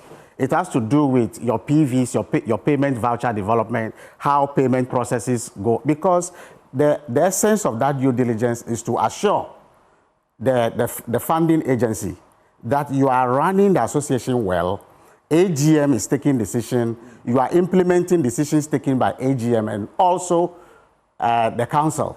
So if you don't have these systems in place, you will have problem with organizations that are interested in supporting you. This gap has widened over the years. That is why you realize that GJA is unable to attract training programs directly from donors like we used to have in the past, because the technical capacity to manage this assignment is not there. Then again, the financial management issues are a problem. So we did not pass the test in 2016. And from that time up till now, you realize that GJA had not received any funding up to the magnitude that we received in Star Ghana. The same thing we did in the past because of credibility issues. So I am standing, one, to strengthen the systems at the Secretariat, have the capacity for the technical people at the Secretariat to be able to attract and deliver projects that will benefit journalists across the country. Now, you talk about unionization, and something that was spoken about some time ago. Yeah. Because I believe that will then give you the power to negotiate for salaries of... Exactly. How are you going to do that? Well, the process for the unionization is in motion. The previous administration started the process, and GJA is officially unionized. What is left now is the bargaining certificate. You know, I cannot come to multimedia to start negotiating with your management and say your salaries are not at the level that is supposed to be if I don't have the bargaining certificate. So we need to finish that agenda by engaging with TUC and other relevant stakeholders so that we have the bargaining certificate. That is level 1. Now, the bargaining certificate is needed for remuneration. Another area I want to look at the issue of remuneration from is that we journalists, we are the content creators. When you come to this place, the only commodity we are selling as a media house is the news and the programs. Who are the creators of this content? It's the journalists. Your producer, yourself, and all of you, you are journalists. So if you are not paid well, if you are not taking good, if your management is not taking good care of you, your ability and your motivation to go the extra mile will not be there. So that has to do with engagement with media owners and media managers to understand that journalists are the content creators. How soon do you want to get this bargaining certificate done in case you win? Oh, it's a negotiation. Within 3 months, we should be able to overcome this. 3 months from assuming power. Exactly. I mean, it's been alleged that you've been accusing Jufo of embezzlement of funds. No. What funds specifically? Oh, it's not true? It's not true. Okay. I have not accused him of anything. Okay. No. Because what I'm doing with this campaign is that, Kojo, when you go to the market, what you are going to buy, you must focus because there are a lot of noise in the market and there are a lot of commodities in the market. So this campaign, for me, is not about personality. It's about what do we do to transform our association. And I'm just focusing on the message. What he could do, he has done his part. Now, according to his capacity and his experience, like I established earlier on, that we all have our pathways to acquiring our experience and character. But do you have concerns of embezzlement of funds or mismanagement of funds as we speak right now in the leadership of the GJA? Well, I've also heard about some mismanagement of some funds. But these are things that if I become the president, we go into it and we find out what are the issues. Where has the funds gone to? Because if we don't establish credibility and transparency at GJA, we are not going to attract the needed support that we need. Definitely. So we need to go into all these things and make sure that where there are malfeasance, we look into it. If we have to prosecute, we prosecute. Okay. Let's talk about the relevance of the GJA. I know that not all journalists in this country belong to the GJA. And what will you do to make the association feel like a necessity for the, for journalists, most journalists, if not all? Thank you. We need to rebrand GJA because you see, we need to let the public have confidence in GJA, number one. Number two, there are a lot of people who are practicing as journalists who would want to be part of GJA. There are a lot of people who are practicing as journalists, but even basic knowledge on the code of ethics, code of conduct, do not add your opinion to the news, do not comment to the news. These basic things, they are not aware of these things. Now, we need to sanitize the system. I am proposing that we have to brand GJA members. If you are going on assignment, if you are going out to do anything, what do we do to separate us from other journalists? It's very, very key for me. And I have some ideas towards that. When you say us and other journalists, are you tying in citizen journalism? Because these days, I mean, bloggers and everyone with a phone and internet can call themselves a journalist. And so, I mean, tied to that question, it would be, how do we ensure the ethics of the profession percolates even among these citizen journalists? Exactly. That presents real opportunity for us to also kind of like rope these citizen journalists into our group. How do I intend to do that? GJ, together with GIJ, my favorite journalism school, would come out with a course, a training program that could train people who want to be formally recognized as members of GJA and as journalists.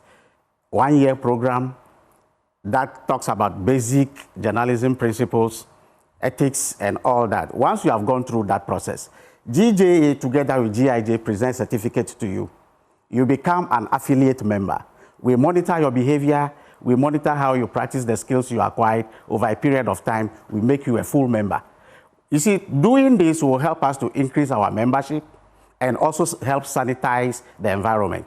But if we leave things as they are, people will continue to infiltrate the profession, and people will be doing things that are not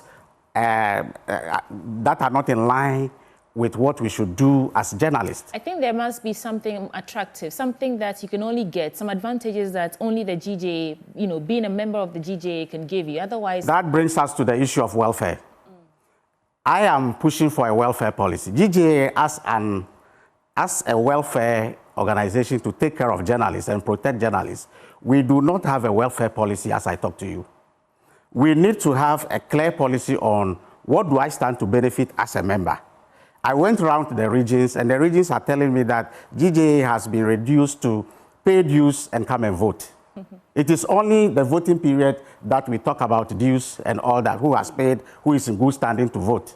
So the issue is that we need to take care of our colleagues. We need to take care of ourselves. And when we have a stronger welfare system, we have investment opportunities that are driving income into the associations, and we are taking care of ourselves, then automatically everybody would want to be part of GJA. But if we leave it as it is, then we are not going to sanitize the environment. We are not going to get a lot of people to become members, and we cannot control the space. But if you look at the endorsement that Dufoy is getting, doesn't it scare you in any way? No. If you go to the ground, the story is different. Okay. I have been to the regions, and what I'm hearing and what I'm seeing in the region, I'm not scared. I have rather... What have you seen? I'm speaking to the people who vote, and what they are telling me gives me confidence, and I'm not scared. So what exactly, to her question? Yeah. What are they saying? What are they telling you? Oh, I've mentioned some. I said, there was a lecturer, for example, a professor. I met 3 professors at UCC who are members of GJA. One of them told me that when he saw the interview on Pulse, that is where he decided to come and have a meeting with me. And he had decided that he would have nothing to do with GJA. But because of the message I'm selling, I'm marketing, he has decided to come. And he told me specifically that he has lost hope. I went to Bono region, Ahafo, and the story is the same. So if you go down, you realize that journalists are calling for welfare. Journalists are calling for capacity building. Journalists want the press center to be turned into a multi-purpose facility. What prevents us from developing the press center into developing part of the center into a hostel? Our members from the region come to Accra, and they have to spend about half of their salary to sleep one night in a hotel. What prevents us from doing things that will put food on the table for our members? These are the things that I'm telling them. So as I'm in the marketplace, I'm focusing on what my administration will deliver. And the reception is great out there. Okay. So you're confident of winning? Yeah. Can I come in at this point? I mean, tied to a lot of things you're talking about, the argument about unionization, right? And it's not only coming up now in this race, but it appears if we actually achieve that, we stand to get more advantages. Present a united front, able to take decisions as a union, you know, of journalists. Where do you sit on that debate as to whether or not the GJA is ready to be unionized, and if that holds the key to our quest for certain privileges as journalists, as a profession, as the fourth estate in this country? You see, the unionization agenda, like I said, has started already. So we are ready for it. We know the benefits it will deliver. But what is left now is the leadership that cares, that will take this step forward to get the bargaining power. It's the leadership that is not thinking about self, but is thinking about the welfare of journalists. And that is where the issue is. because all of us, it's our motivation that drives us. So if your motivation is to come and make money from GJA, you are not going to think about welfare. If your motivation is about making sure journalists have good conditions, you will be driven to move forward and have the engagement done. So it's a matter of priorities. It's a matter of we coming together. There are a lot of people who are journalists, prominent people who are practicing as journalists. All of them have taken backseat because because that leadership that will galvanize them, bring their skills on board, and separate friendship or the opportunities for the few. Once you begin to settle the opportunities for the few, and you don't widen the scope to look for the skills to come on board, then you have an apathy. So I'm sure that by the time we start working, because I'm going to win, by the time we start working, you will realize that we'll bring on board people, sit down, let's think about our welfare. What do you want to see in the welfare policy? What do you want to see GJA going forward? I would want to do consultative kind of leadership. I was in the regions and I told them that my priorities that I'm selling to you, if you are kind enough to vote for me, I will come back, sit down with you. We will design a work plan for you at the regions. We need to get offices for the regions. We need to get our members in the region to work.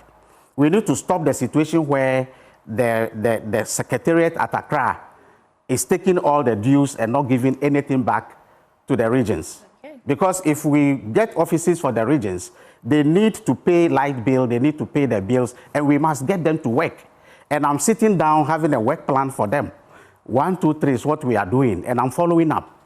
It shouldn't be a business as usual, because if we continue in that path, the association will sink. Look at other associations. Look at where they are. And we have journalists across. We fight for people. We talk about people's welfare, and we don't have a welfare policy. All right. This must stop. What would be your greatest achievement if you should win?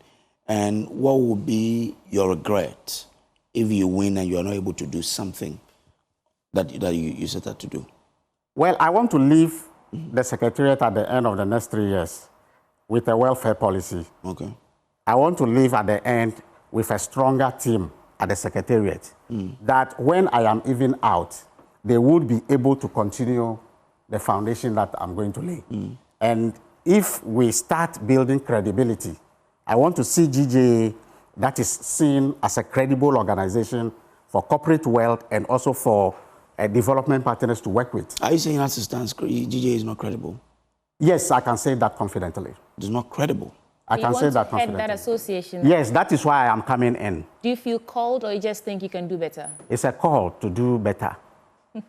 Because, you see, I was in a meeting planning a project that was for USAID. If not because Trump had come to cancel it, would have been implementing that project now. Okay. You know, at that table, we need to do some advocacy work across the country for district assemblies. Then I said, okay, we have journalists across the country. So let's go to GJA and let's work through GJA members at the district. Do you know what I was told? Oh, for GJA, let's go for Information Service Department. Then I said, okay, Information Service Department is within the members that are in ISD. Majority of them are journalists. But I kept pushing that let's do this with GJA. They said, no, we need systems, we need organizations with credible systems that could do it. So later on, when I found out, I realized that some of these donors have been working with ISD already. And these donors, they talk among themselves. So if they identify your system to be weak, and you can't be credible and you can't be trusted, then they are not going to work with you. That's all that time will allow us for. Please tell the people to vote for you. That's your camera right there. Well, colleague journalists, this election should not be seen as business as usual. This election is about welfare, it's about capacity building. This election is also about the state of our association and the future of journalism. When you vote for Charles Mausi, you are voting for somebody who is credible. You are voting for somebody who will take care of your dues. You are voting for somebody who will account for every peso. I'm counting on you, and let's work together. Thank you. We should have ended it, but someone who is watching us says, good morning, boss. Please, we would like you to ask Mr. Mausi, what does he have for attacks on journalists, especially those who were attacked by illegal miners in Asankregwa? Okay.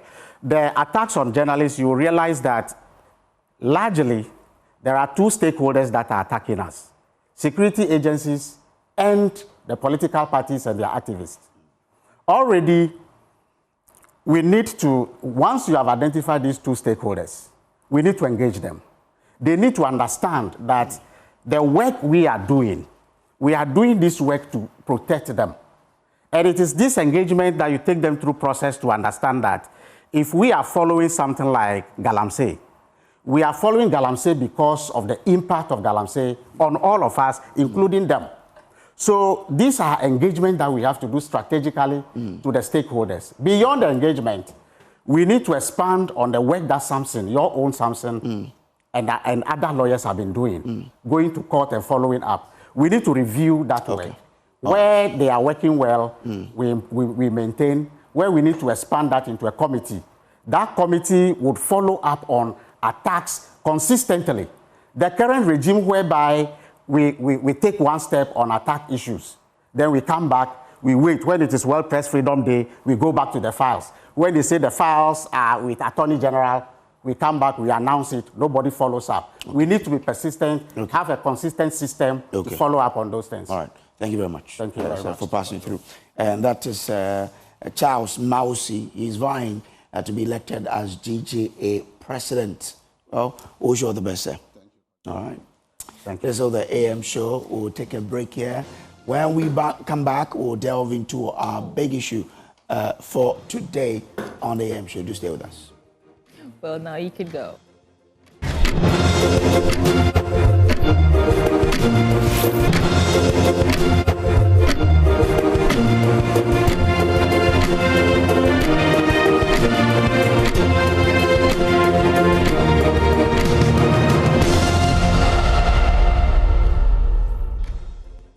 The minority in the parliament stands shoulder to shoulder with these workers, and we will not waver. We demand, 1, immediate reinstatement.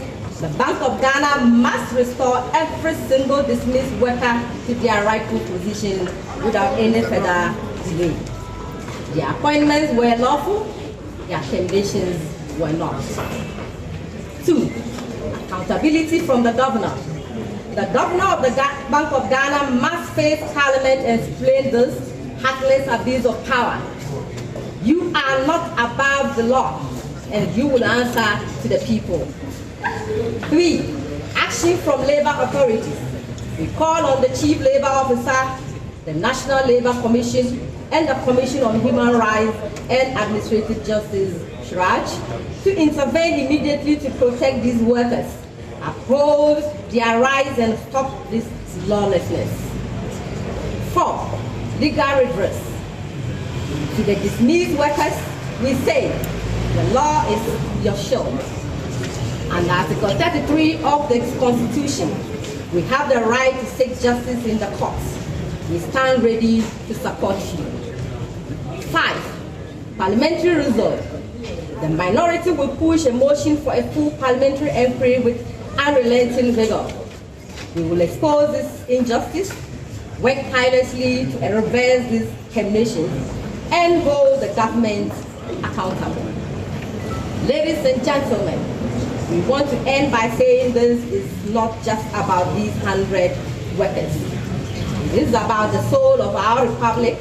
We must choose between the rule of law by degree. Parliament must stand firm. Institutions must act within the law. Workers must be protected. The minority chooses the rule of law. We choose justice. We choose the people. We will fight with every legal, parliamentary, and democratic tool at our disposal until every worker is reinstated, every wrong is righted, and every institution is reminded that it serves the people of Ghana not the powerful few. To the Bank of Ghana, you have broken the law, betrayed your mandates, and won the trust of our nation. You cannot hide behind secrecy or power. The people of Ghana are watching, and you will be held to account. To the dismissed workers, you are not forgotten.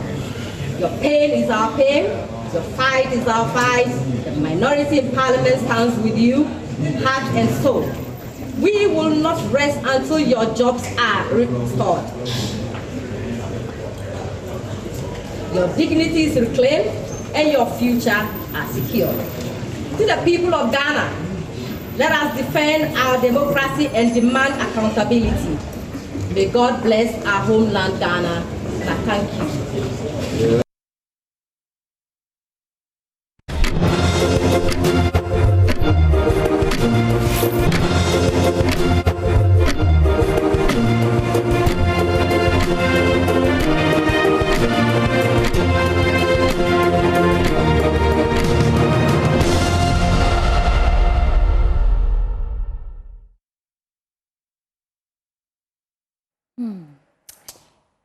Go ahead, Kojo. Well, anyway, you're welcome to the big story segment of the show. And today we are looking at what the minority in Parliament is calling for. And they are demanding the immediate restoration of all staff whose appointment have been terminated, urging the employees to take the matter to court.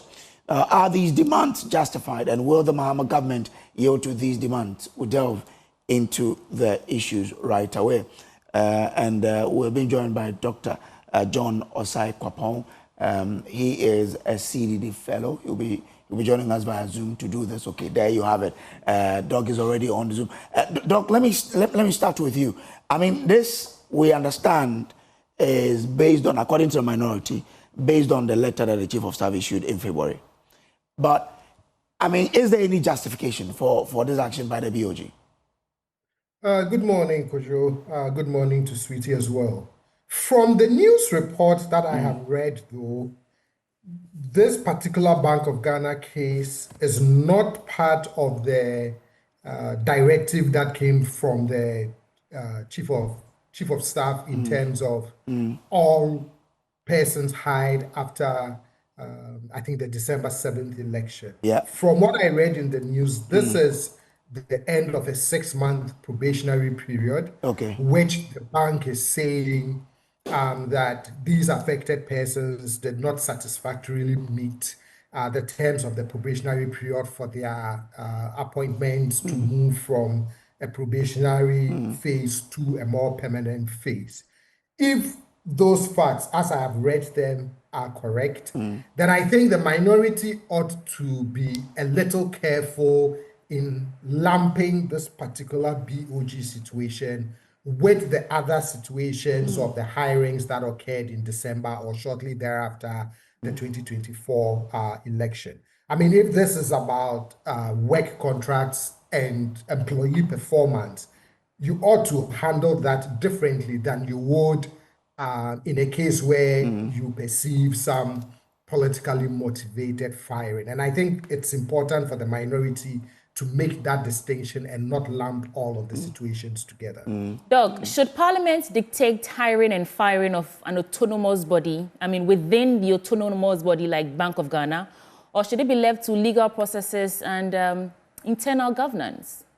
Yeah, and even if the Bank of Ghana were not autonomous and independent, right, matters of hiring and firing, matters of that deals with employees, unless it is a flagrant violation of some law as passed by Parliament, you want to leave those administrative processes and decisions to the individual institutions, right? So let's say Ministry of Finance or a Ministry of Communications today were to decide that certain employees based on unsatisfactory performance review, for example, have to be let go.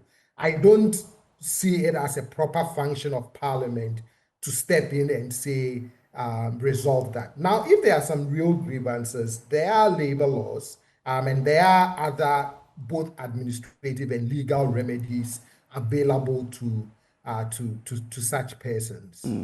Okay, let's bring in our next guest now. Austin Game is a labor consultant, and he joins us also to share his thoughts on this. And sir, thank you for your time. Of course, Dr. John Osai-Kwapon just said that there are legal avenues to seek redress if you think you are unfairly treated. But this is a matter that minority in parliament have picked up. Where do you sit in terms of the arguments pouring in right now as a labor consultant? My friend Brace. Hello, Mr. Game? Yes, I can hear you very well. Can I go on? Yes, please. Right.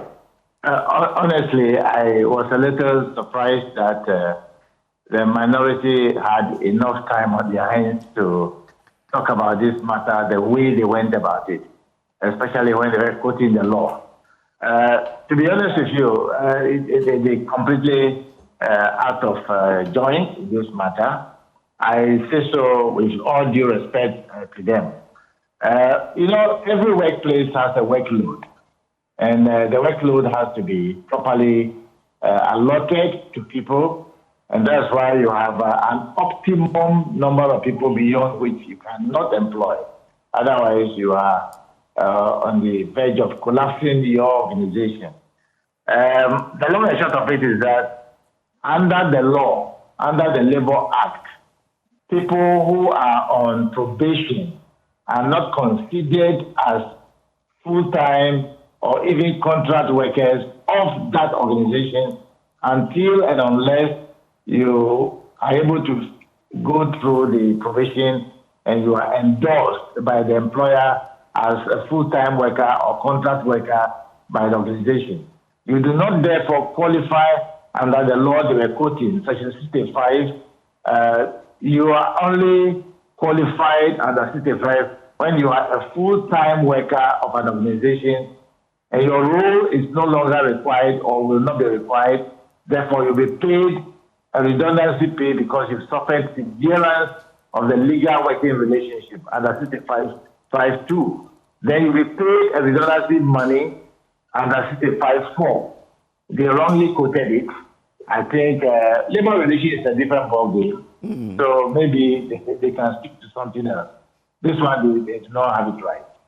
So you, per your argument, what the minority is doing is much ado about nothing. Mine is not an argument. It's a reality. It's no longer an argument. It's a real thing. It's a professional view, and it's unchangeable. And anybody can go anywhere. But if they even have a case, if they have a case, they have to go to the National Labour Commission, not the law court, because the law does not make room for the law court to be the first place of contact. The first place of contact is the National Labour Commission, or maybe some labor person you can go to for remedy to be guided.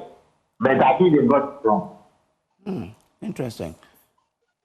Some make the argument that because at the beginning of this administration's time in office, we saw that mass dismissal and the outpour from Ghanaians condemning that. They waited for the 6-month so-called probationary period to elapse and then sack them as well. Do you see the wisdom behind those who may make such an argument? And as a labor consultant or expert, do you see any evidence of wrongdoing in this particular case? No, nothing. To be honest with you, dismissal is a different thing. Termination is a different thing. Layoff is a different thing. Probation is completely a different ballgame when it comes to industrial relations and HR. And even the ILO accepts probation. Our labor law is very clear as to how probation should be treated. And some employers even put it in their collective agreement, which makes even stronger. Now, if you are employed to be on probation for 6 months, 6 months probation means 6 months probation. It has nothing to do with political so-called engagement or even some people making mistakes. Look, let me make it clear this way. No employer employs without first a requisition being made by an HOD as a head of department to the HR department, who will eventually seek authorization from the managing director or the head of the organization before they put in the necessary, measures to be able to either advertise or bring somebody recommended for employment. But employing at a goal over 200 people is suicidal. If it's not a new company, a textile manufacturing company where they need to employ hands. But in this rapidly changing technological world, a Bank of Ghana employing 200 people at a go, crazy. Okay. So you are not faulting BOG for what they did. You feel that this is right. They did it based on their principles, and that's it. Yeah, the people who are employed deserve to be employed, but they have to go through a process. It includes going through probationary period. If you do not qualify or you are not meritorious after the review of the probationary period, you certainly you don't even get terminated. You don't get dismissed. Your appointment is simply not endorsed. Okay. This is because you are not yet an employee of the company. You Brace, you are a worker of Joy Multimedia or Multimedia. So if today they have to let you go, they have to severe legal working relationship with you under Section 65 too. Then you will pay under 65 for a redundancy pay. That's the way it is. Okay. Let's bring in, Doc Kapong again. Doc, you heard Austin Game, who really understands these issues well, say that there should be a requisition from a head of department. If there was anything like that, will the over 100 people, not getting their permanent employment surprise you? It wouldn't. You mean the 100 people who were hired, placed on probation, yes, and none of them getting hired on a permanent basis. I mean, it doesn't surprise me. Again, these are things that organizations always, these are decisions that are regularly made by organizations. Sure, nobody wants to see anyone lose their job, whether it's even after a probationary period. But the employer has that right to make that assessment that the probation is over and I want to regularize your employment or not. And if the employer honestly believes that you have not performed to the level where it gives them confidence to retain you as a permanent employee, then they can simply say, probation is over, you didn't meet the standards or whatever it is, and we have to move on. Now, I'm sure that should the bank advertise a new set of hiring, I can see how the minority is going to respond to that. That's my only worry. And that's why I keep saying that for me, my only caution to the minority is to not confound all of these firing, all of these dismissals, fires, however they've been framing it, lumping them all together without making some of these important distinctions. Because I'm sure if the bank should start hiring, you can bet that the minority would say that's the reason why they let 100 go. And Doc, this is an argument minority can make, and the Bank of Ghana's response to it is that it's a justification that they can make. So does Ghana need some sort of fixed term protected tenure system for non-political staff in key states or institutions like Bank of Ghana so that we stop seeing this? And they're making this argument only because we have experience in the past of, a sort of political cleansing to remove people who were hired in the erstwhile administration. Do we need some system to protect us from coming back here again?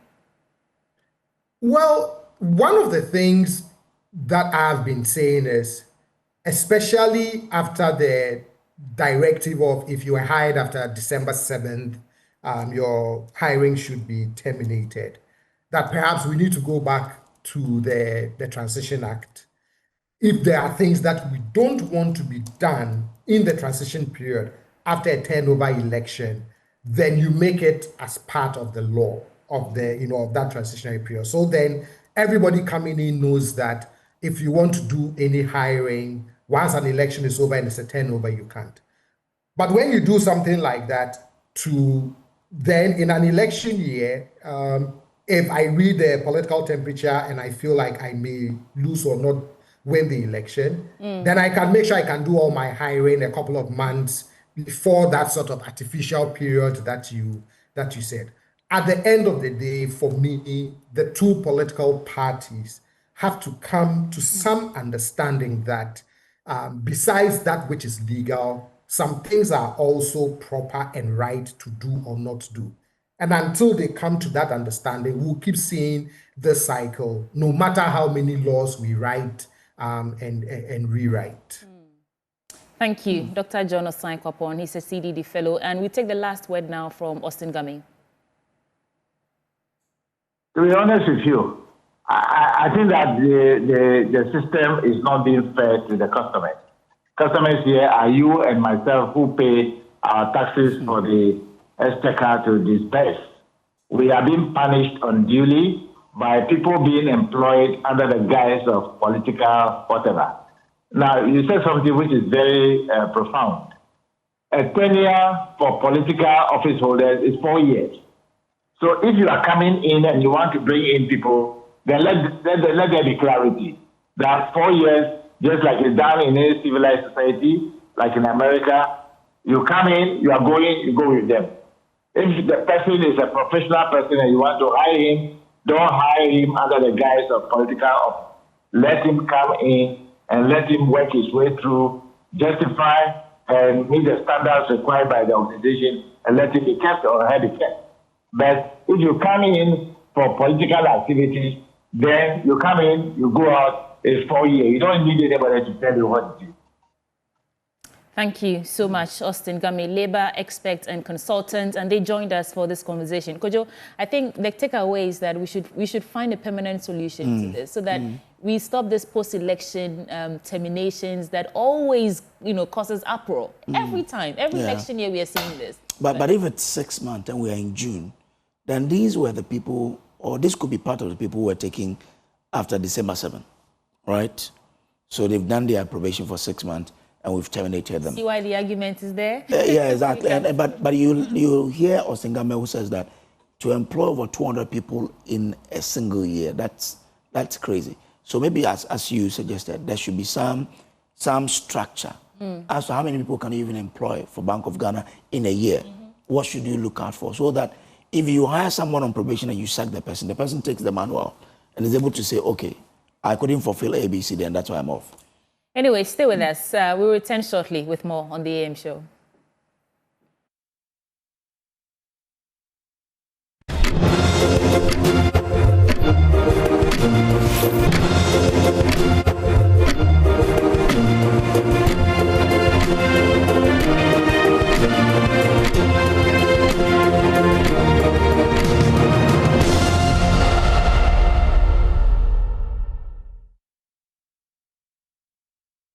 Welcome back to the AM show, sponsored by Waylead Properties, providing quality housing at affordable cost. Let's talk about the African University of Communication and Business. They have an open day coming up shortly, and in studio with me to give you all the details, David Olaga Esquire.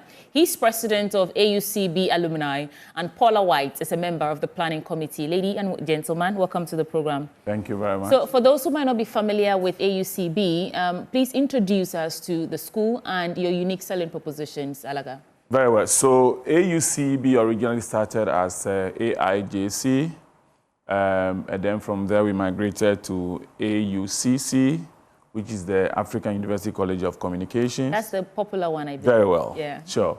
So somewhere 2024, December 19, we had a presidential charter, and therefore our status changed from a college to a full-fledged university. And therefore now we are AUCB. Okay. Paula, you're part of the planning committee. What is the intention behind this open day that you have coming on? The whole idea is to give a platform that will unify every member of the institution. So if you're in the diaspora, you're in the space here in Ghana, and you haven't connected for a while, this is the opportunity to invite your colleagues from back in the days. Let's come together, think together, and decide on what positive way we can impact the generations after us, how we can impact the whole institution and put something across that would sustain the university. So we believe that it is the alumni also play a role in the success of every institution. Therefore, we want to give this platform. Let's jaw. Let's make something happen. Let's not just sit back and say, oh yes, once I was in AECC, that's not enough. What have you done? This is the platform. Take opportunity. Really nice voice. And David, why now? Why is it important that you do this now? Is it because of the presidential charter? Tell us. No. I think over the years, AUCB has been in existence for 24 years. Oh. And we've had series of events up to now. But right after the charter, this is the first open event we're having. And we are retelling our story to say that we were once under other universities taking certificates from them. Now we have our own status that we can issue our own certificate. And therefore, like Paula said, the time has come for us to come together to celebrate that milestone. The time has come for us to come and say, hey, this is how far we have come, and to have a focus that this is where we are going. So for us, it's a big thing for us on the 1st of July at 5 p.m. on the premises or campus of AUCB. It's going to be wow.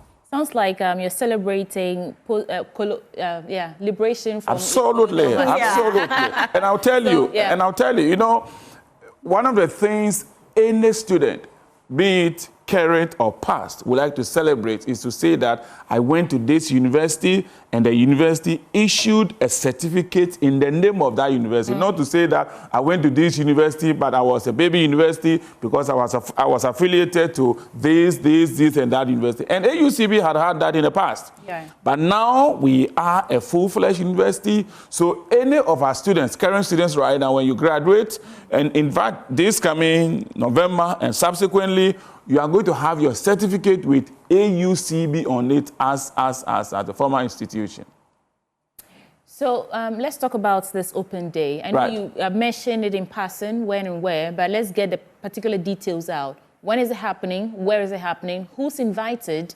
And what does it take to participate? Right. So the whole purpose or the focus of the event is to be able to bring our people together, to be able to say that by the grace of God, all of us who have gone through the mill at AUCC, now AUCB, God has placed us in a certain position that we can thank God. So the whole essence is to come together, to have networking process, to be able to tell our story, to be able to share experiences, to network. Now, this event takes off on the 1st of July on the campus of AUCB at 5 p.m. Right here at Adabraka. Right here. The interesting thing here is that in the history of our university, we've just had a newly appointed chancellor. And yesterday we were with him, and he gladly accepted to be part of it. One, Mr. Frank Edu. Frank Edu has been a celebrated banker, fine gentleman with economic background. So he's going to be there, and our almighty founder, Kojo Yanka, is going to be there. And we're going to have some of our people who are into politics, who are in academia, who are in media, you know. So we're just calling on all our people to be there because this is our time. Paula, on 2nd July, what would you call a win? We've listened to the objectives. No, 1st July is the event. Okay. So on 2nd, on the day after, when you reflect, what will constitute a successful event for you? When I look at the table of communication or conversations, and I realize that, oh yes, we were able to conclude on what we can collectively do for the institution. When I count the numbers and I'm like, okay, so for this year group, these are the numbers that showed up, giving us a positive response to this whole movement. It's not a one-person thing.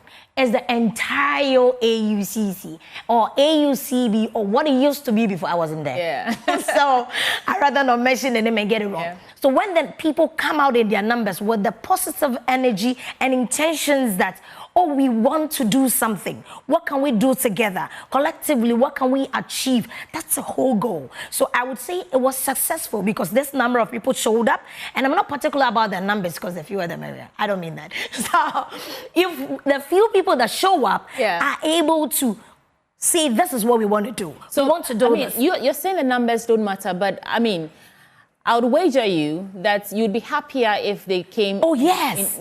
More people attended. Yeah. So I'll give you the opportunity to invite everyone in the nook and cranny of this country and abroad. You don't have a bell? I would have loved to ring the bell. Ring, ring, ring, That's ring, the camera right there. Talk to them. Hey, AUCB, AUCC, please, if you're out there, this is the opportunity to do something for yourself. What is it or what's on the university? What do you have to pride?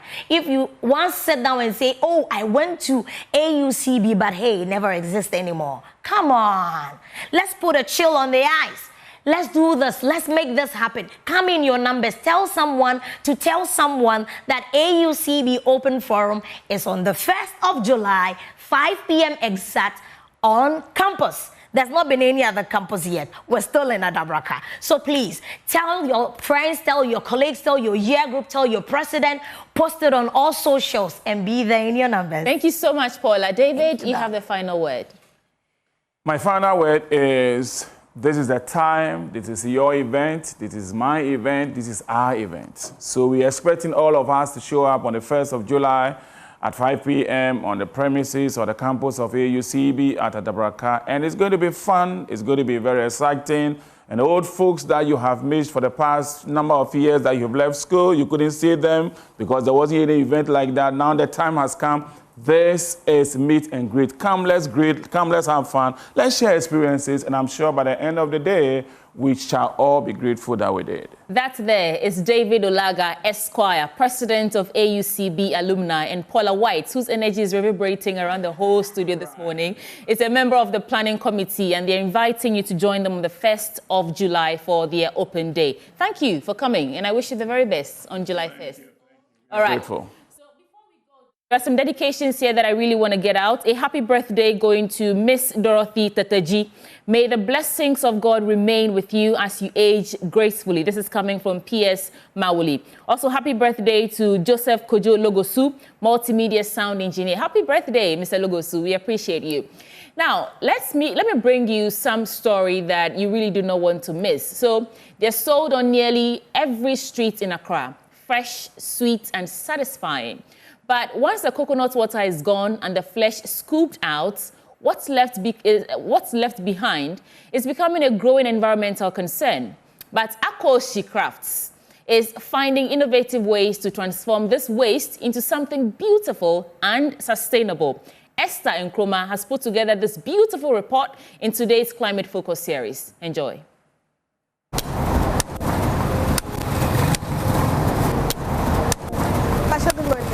It's Okube.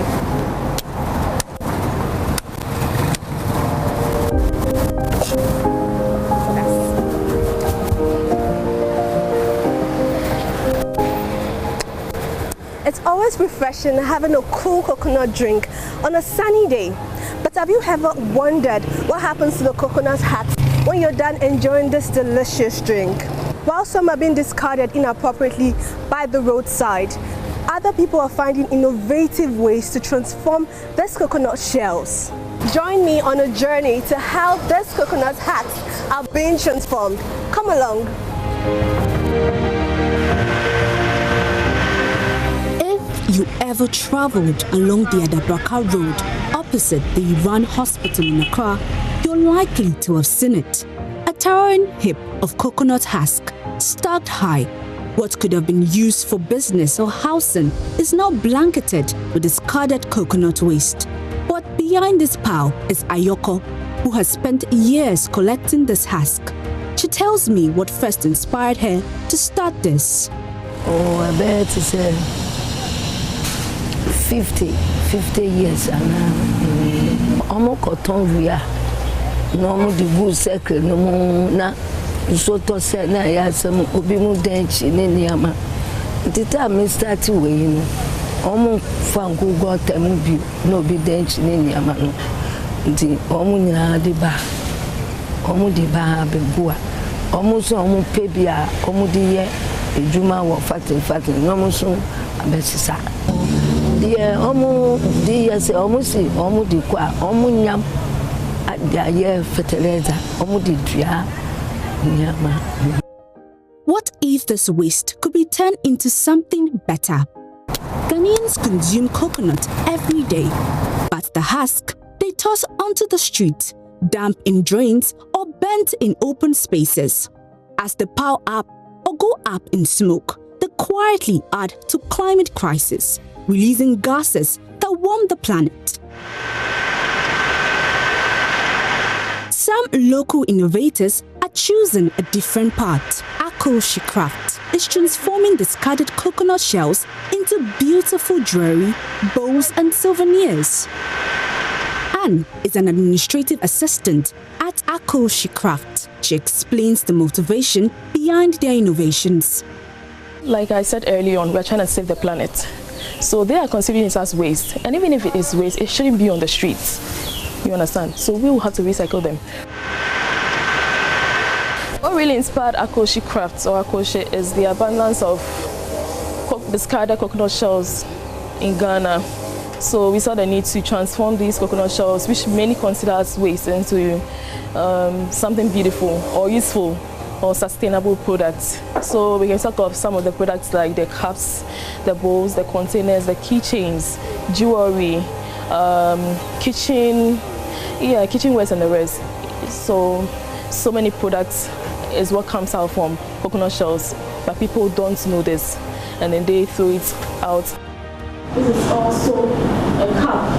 Anne also walks me through the process from which raw coconut shell is transformed into finished products. So with the coconuts, first off, we buy them whole from the farmers or the local market vendors. And then when we bring them, we make sure they are mature because of the thickness. When we bring them, we have to sort them, which one is good to be worked on. After that, we try to sort them out and then clean them as much as possible. And then we do the cutting and then the shaping into their design forms.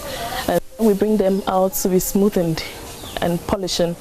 We also use the beeswax to line them in to prevent any leakages. Like I said earlier on, we're trying to save the planet. So they are considering it as waste. And even if it is waste, it shouldn't be on the streets. You understand? So we will have to recycle them.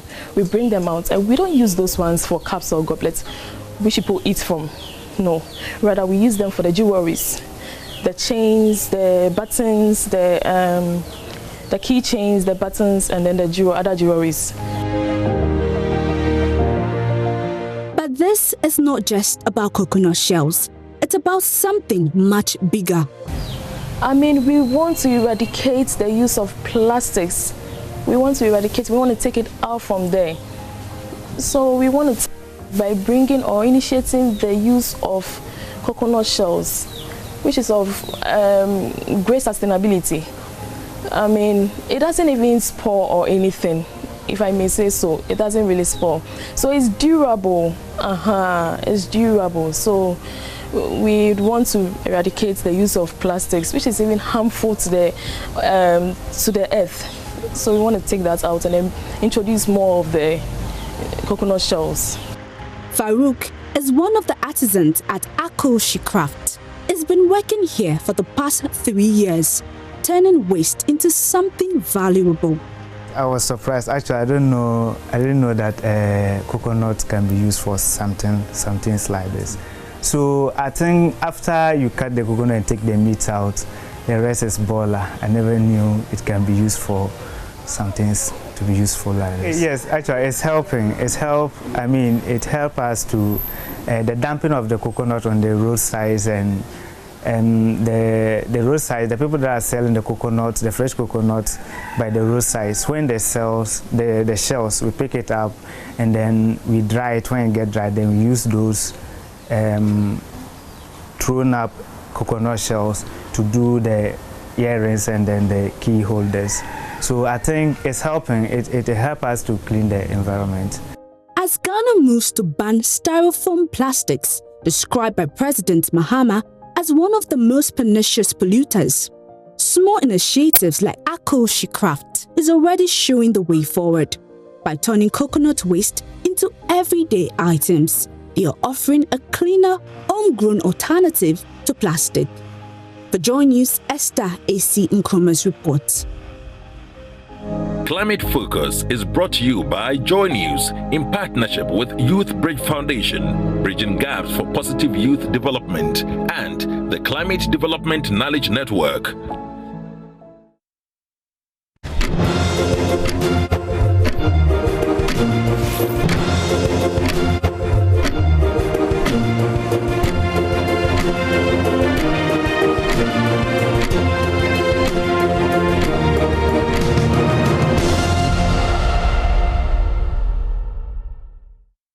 Stories. That's what we tell here at Joy News. And I did say that I was bringing you some stories. The first one from Esther Nkrumah. Now, he's been turned away from schools because of their buildings, because they were not built for students like him. The one school that finally accepted him also makes him climb 3 floors every day just to reach his classroom. That's the daily struggle of David Abochi, a student with a lower limb disability who will not let stairs nor pain stop him from chasing his dreams. Irene Edubia Ening has more in today's edition of This Abled series. Enjoy. Every morning in school begins with a test of endurance for David Abochi. Not in the classroom, but on the concrete staircase that leads to it. With no ramp or elevator, he grips the rails and hauls himself, step by step, up 3 floors to reach his classroom. The climb takes time, causes pain, and demands grit that most of his classmates may never fully understand. So I've been climbing the staircase for 2.5 years now. Climbing this staircase was a little bit challenging in terms of when I had to climb down up, I mostly fell. And I had bruises, and even sometimes in the boarding house I struggled to get on time, like be on time. David lives with a lower limb disability, and for the past 2.5 years, this has been his daily routine at the Youngsters Senior High School. There's no other way up, just a system that expects everyone to walk without help. Unfortunately, this floor alone is SHS. Below us we have the boarding house. So this is the only floor we have classrooms, and so he has to come up here. Born with a physical disability, David has had to fight for access to education. Several schools turned him away, citing inadequate infrastructure or logistical concerns. Eventually, the youngsters agreed to enroll him, but even here, he climbs alone. This building obviously is not disability friendly because it wasn't built with that in mind, and that's a problem we are facing generally in Ghana. Yes, so to that extent, climbing, there's nothing in this facility that makes it disability friendly as far as climbing to this height is concerned. So he will hold the balustrades and then go down or come up. But once a while he falls and then we have to rush to his aid. So every single person here, including teachers, have all played some role in helping him to be here. I myself have carried his walking aid several times, either from the ground floor up here or from here down there. Yeah, so we've all played various roles in ensuring that he's comfortable here. Support for David also comes from his close friend Abubakar Yakubu, who often helps him manage the steep stairs, walk across uneven paths, and carry his belongings when needed. I have a brother, a younger brother, who is after me, just like him, but thanks to God, David's own is better. My brother's own, he doesn't walk, he doesn't talk, he's just lying at home. So I know how it feels to take care of someone like David. Even though David works and he is lying down, I know how to take care of him. Despite the physical challenges, David is academically strong and holds the position of a school prefect. He's known for assisting classmates in mathematics and economics, the very subjects he dreams of applying one day as a future inventor. I also want to work under a mathematics agency. I'll try and look into the environment, like things that would make life easy for a human. So right now, after this school, I'm planning on writing an SAT exam, applying for a scholarship to MIT. David's ambitions are grounded in lived experience. He knows what exclusion feels like, not just socially, but structurally. While Ghana's Disability Act, passed in the year 2006, mandates accessibility in public buildings, enforcement has lagged. Students like David are left to adapt or drop out. Things are difficult for him, and his father is not always at home. His father is a businessman, and his brothers are also outside, so he doesn't get anyone to interact with. So even at times when we vacate and everyone is going home, he decides to stay in the school. So he doesn't go home with us. For like example, meet them, he's at home. He stays in the boarding house, he doesn't go home. Every day, the stairs remind David of a country that has not yet adapted to its most vulnerable, a country that asks him to adjust to its infrastructure, instead of designing spaces that accommodates his needs.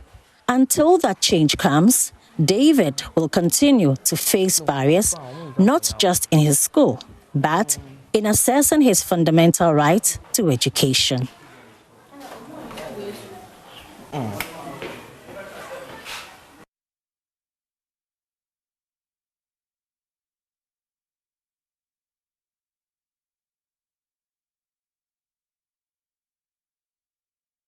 That ends the stories that I wanted to share with you on the Joy News Channel's AM show this morning. But are you looking to do things differently, to level up your skills and get ahead in this challenging job market? Statistics show that it's tough out here for university graduates, with only a few landing jobs immediately after school. Doing things differently is what the Design and Technology Institute is all about.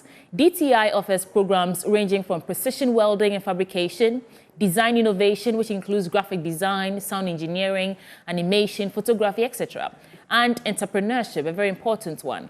Our programs are internationally recognized by the American Welding Society, Pearson BTech, and CTVET. So you can shine here in Ghana or anywhere else in the world. So if you're ready to do things differently and to chart your path, then check out DTI. You can visit dtiafrica.com for admissions or simply call this number, 054-169-3534 for more information. Kojo will tell you more. Well, are you looking for a home in a prime location? Nestor's Homes has got you covered.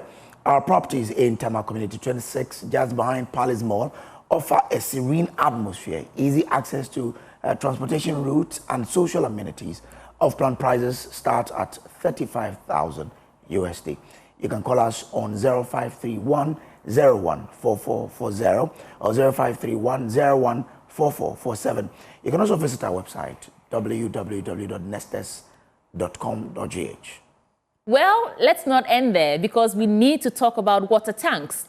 Do you know the secret to real water storage? It's simple. If your tank doesn't have the tortoise on it, it's time to upgrade because it's not the correct tank. That's right. The tortoise tank, Syntex tank, is a champion of water tanks.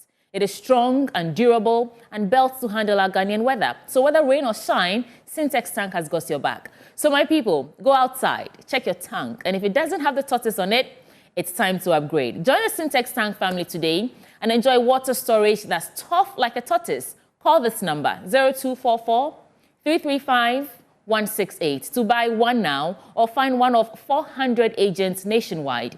You can also shop online at syntex.com gh.com. Syntax Tank, a strong, a tough. Kojo?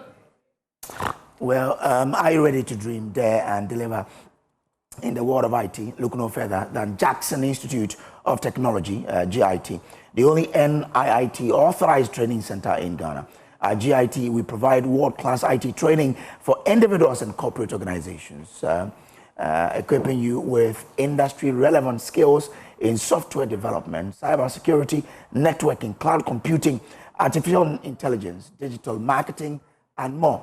We offer globally recognized certifications, practical job-ready training, and flexible hybrid learning options, which allows you to study online or on-site. Our expert instructors ensure hands-on learning experiences that prepare you for success in today's digital world. Conveniently located on the Ring Road near Circle in the heart of Accra's Central Business District, and in Kumasi at Jackson Educational Complex headquarters at Ayeduase near KNUST. GIT provides easy access for student and corporate clients. Our state-of-the-art auditorium is also available for corporate events, seminars, and training sessions. Give us a call or WhatsApp on 0596 996037 or visit our website at www.git.edu.gh. GIT, your gateway to a thriving IT career. Now, let's bring you the live telecast of the Joy Business Economic Forum, hosted by our very own Winston Amwa. They're going to talk or deliberate on the topic, Ghana at Risk, the economic fallout of distant conflict. You don't want to miss anything on that beat. Yeah. But this is where Kojo and I will wrap up the AM show so that we make way for that all-important conversation. My name is Sweetie Abochi. And my name is Samuel Kojo Brace. You can trust Winston, one of the big heads here, to give you all the best when it comes to, giving you economic status of this country and what you need to learn from it. Grateful for being a part of it. We'll meet again, God willing, tomorrow.